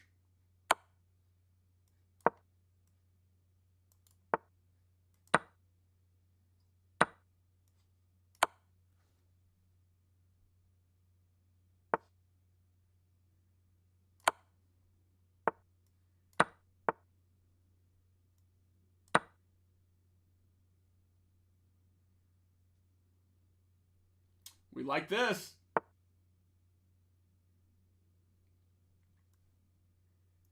Let's come here.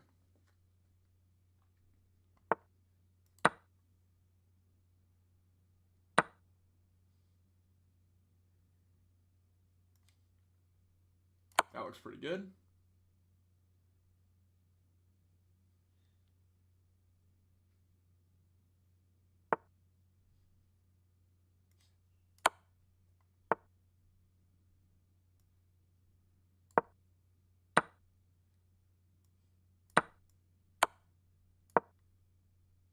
Oh, no.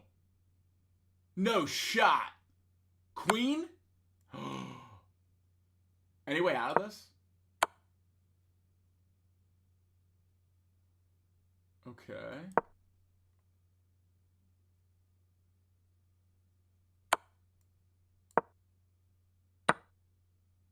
Oh my God. We gotta stay alive.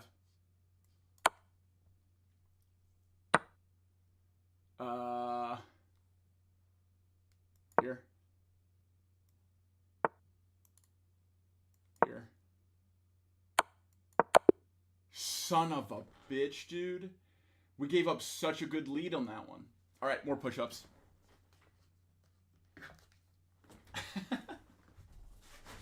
Ah!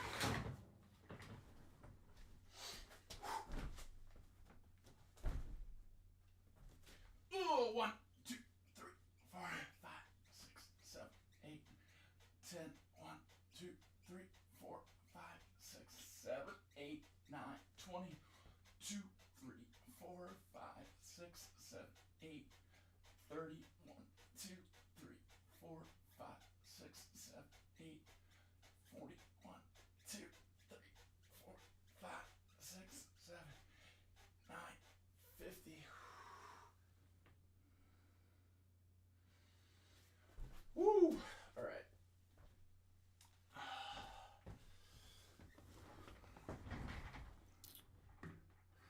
Let's keep blowing Elo. Name of the game today.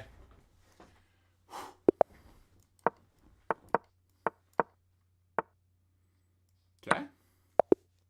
We take those.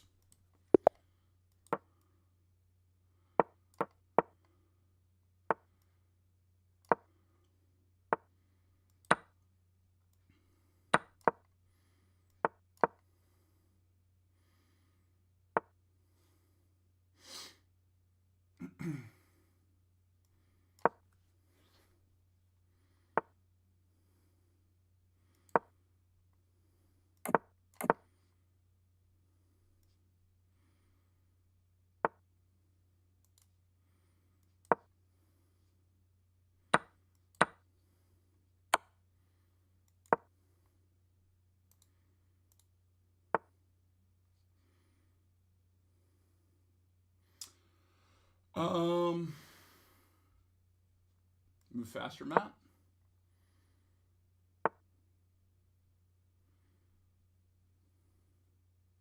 Let's do this.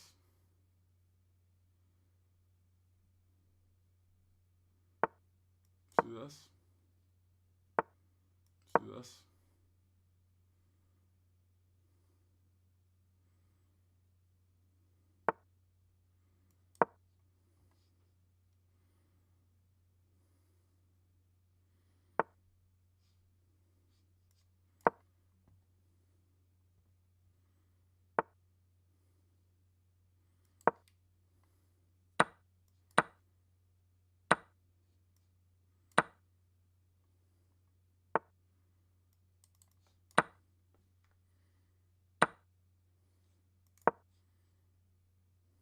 We got time.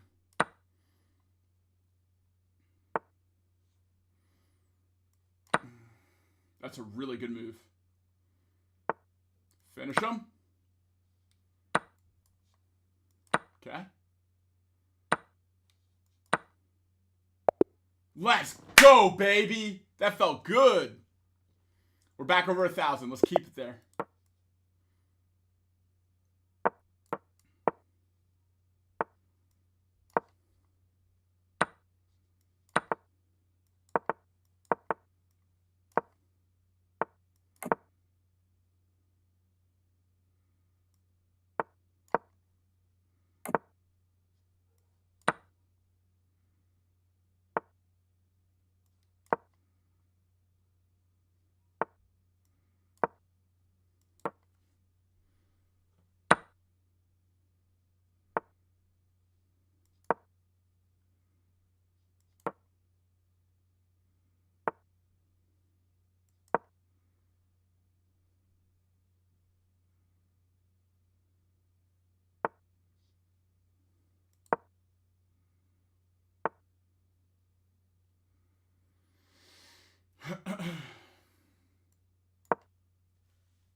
Oh my God. I just blundered my queen, but he didn't see it.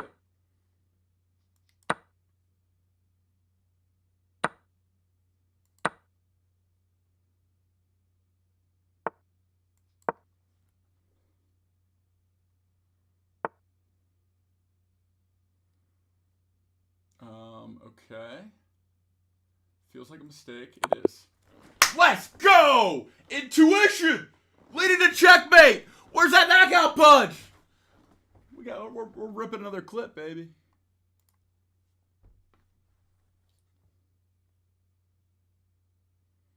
All right, we're climbing. Push-ups are helping. How about that? Okay.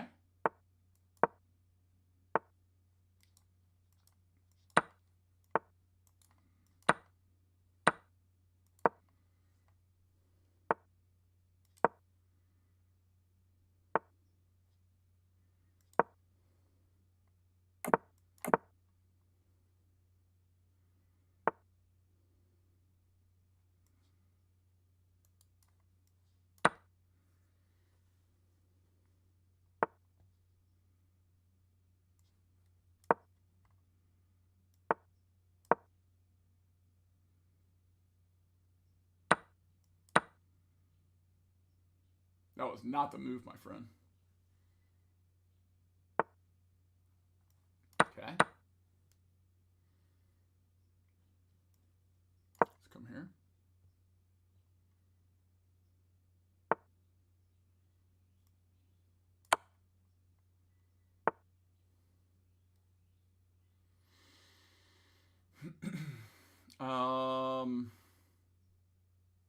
We need to simplify. How do we simplify? We move faster, that's for sure.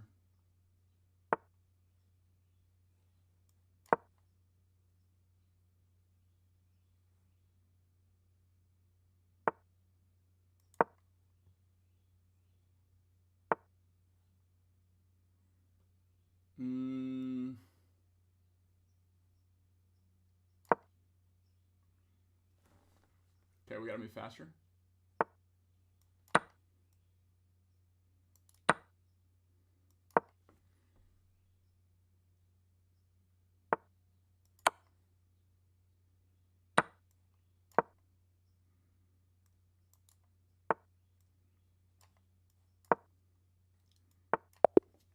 Time, dude.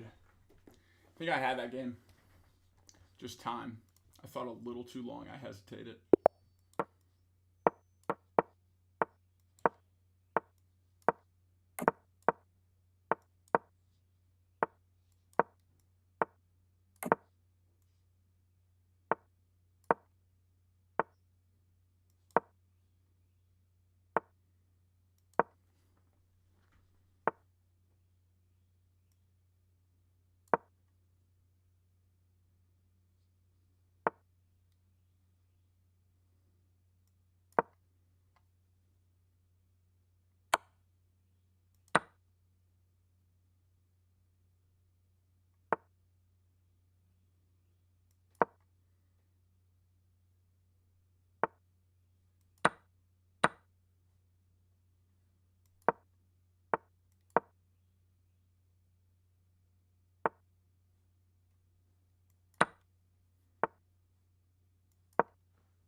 Oh my God! Oh!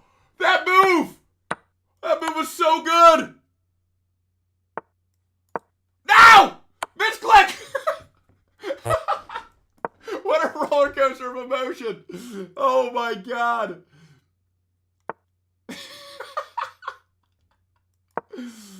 What the hell, dude? Oh my God. Yeah, we'll just take that.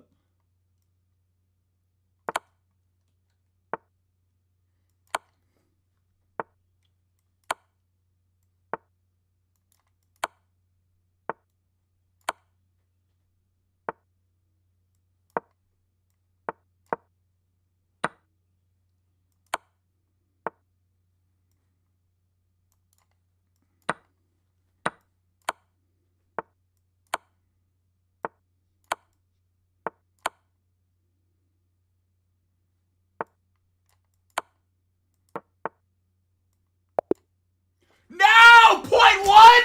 Oh! What the fuck? Pre-move. Oh. Man.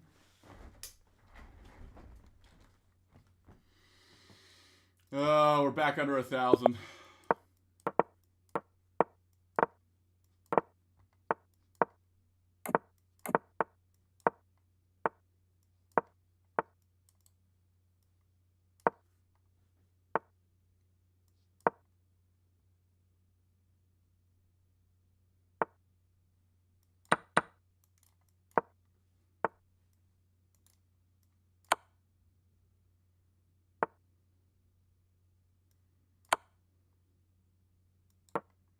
Got him, baby. Oh, that was pretty.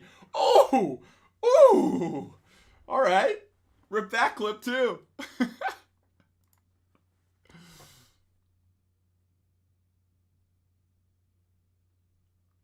Jax, I love the emojis. I love the support. You rock.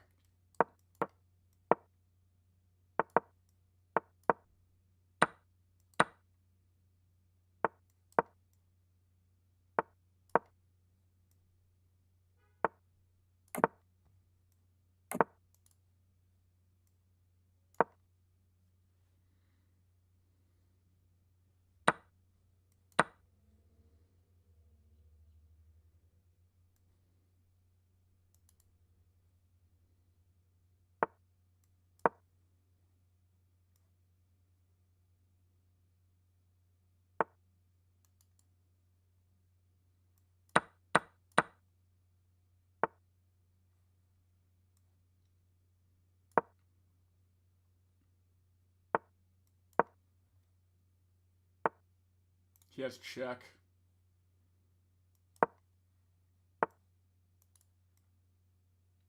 What am I missing?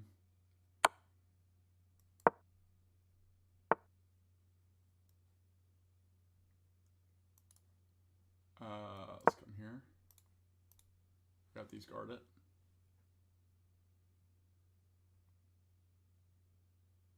I think we're actually pretty solid. Okay. Oh. Never mind. That was a bad timing. We're pretty solid. Okay, we're back under 1,000. Let's get back up.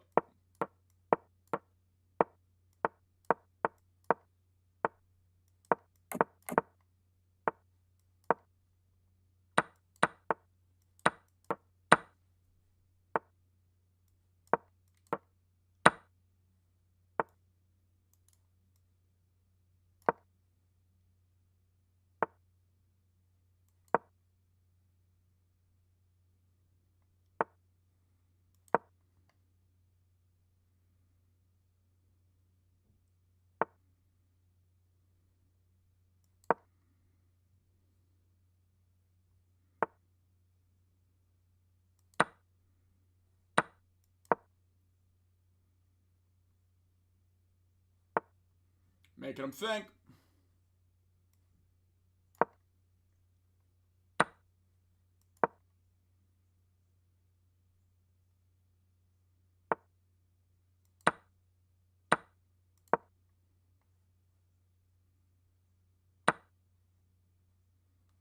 Shit.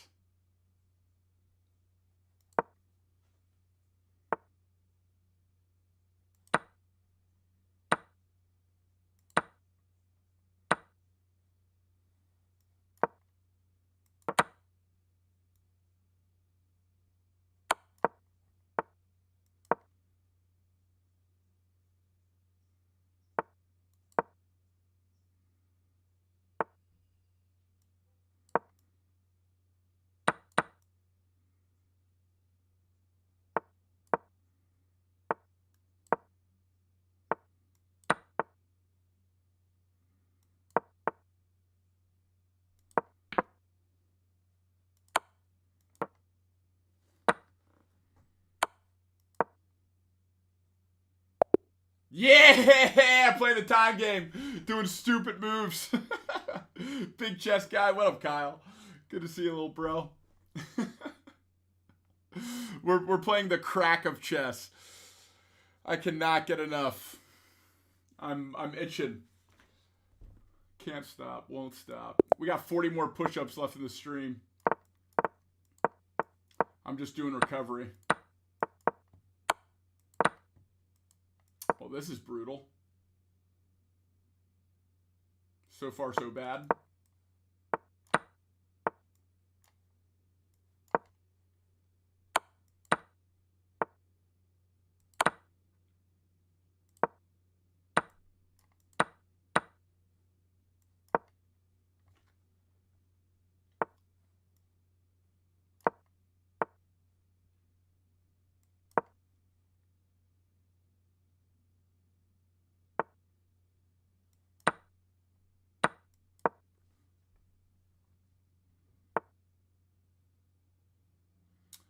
Okay.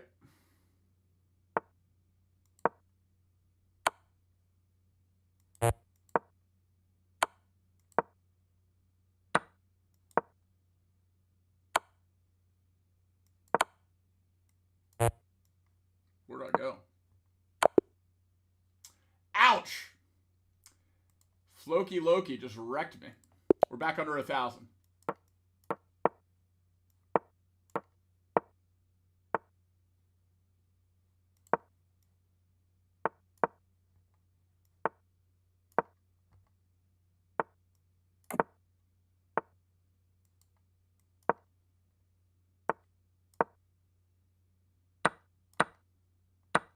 Could have just taken it with his pawn. Let's go here.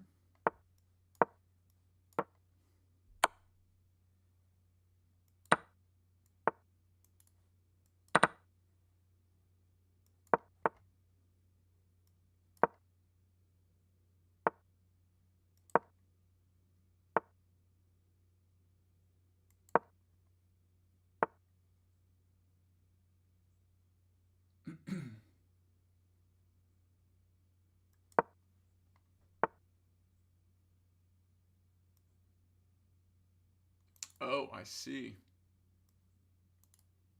I can't get out of this, right?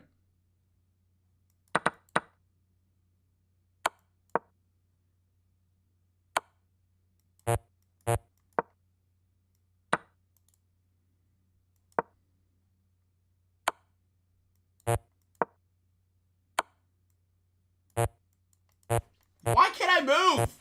Hello?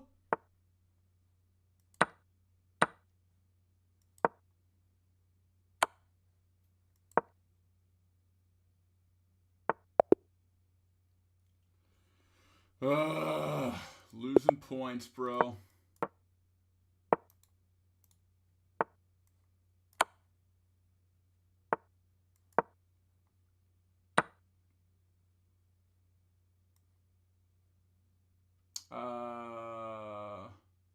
Let's go here.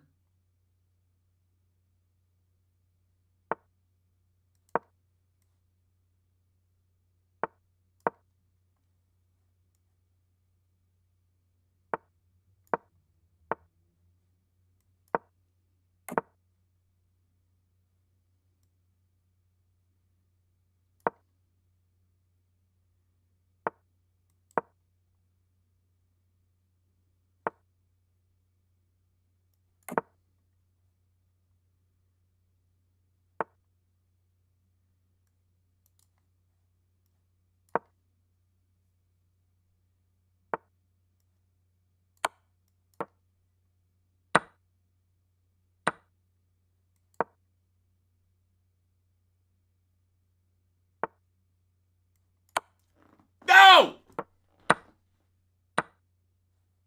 I thought I'd made. Mistakes were made.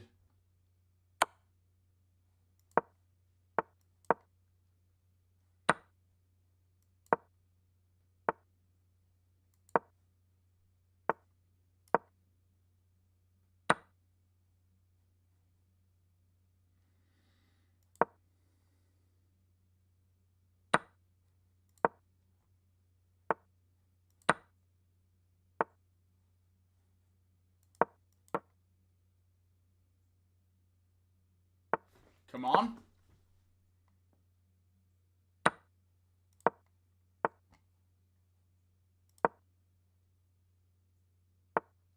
Make him think. Make him think. Let's go. The checks. The rook sacrifices. Oh, man. Don't even look at his moves. Just play fast. We going fast. Canty fast. Okay.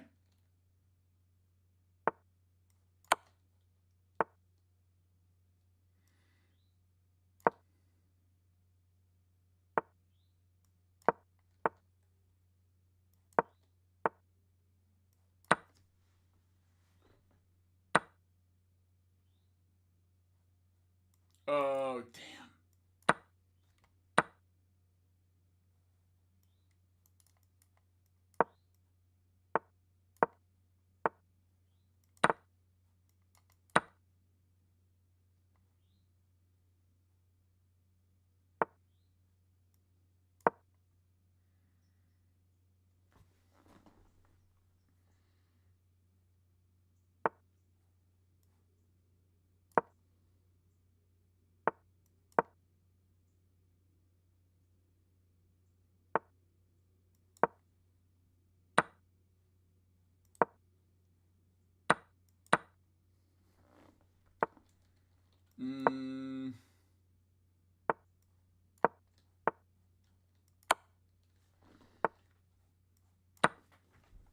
Come on. Got him, baby. Ooh. Right in the face. Nowhere to go.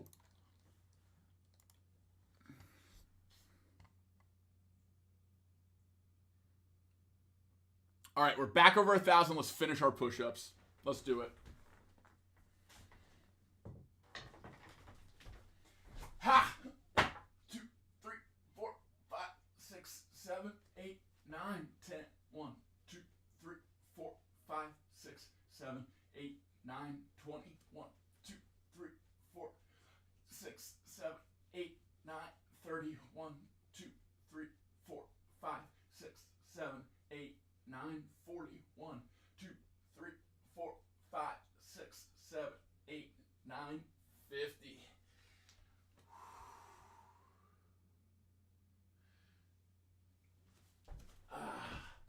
we did 10 extra.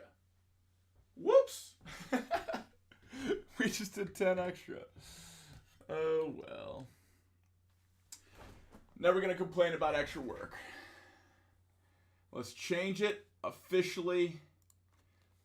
210 out of 200 for the day. We love to see it. We breathing. All right. I think we're going to raid a small streamer who's a friend. I think that's what we're going to do.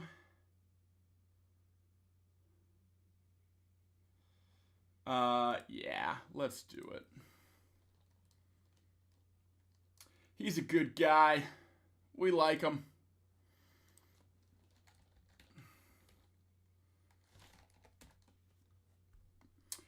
Fire away. You guys go have fun with my friend Bo. His name's Guy Bo Jr. He's just chatting. It's his first stream of 2024. And try to bring him some positive energy. Say hello. Thanks for all the good vibes today. Thanks for the stories. Thanks for watching Gotham Chess with me. For listening to Lena. For signing up for Outpost. All the things. Really appreciate it. And yeah, go enjoy hanging out with Guybo. We'll talk to you soon. Bye. Oh, I don't know if I'd ever stream it. I think it would just be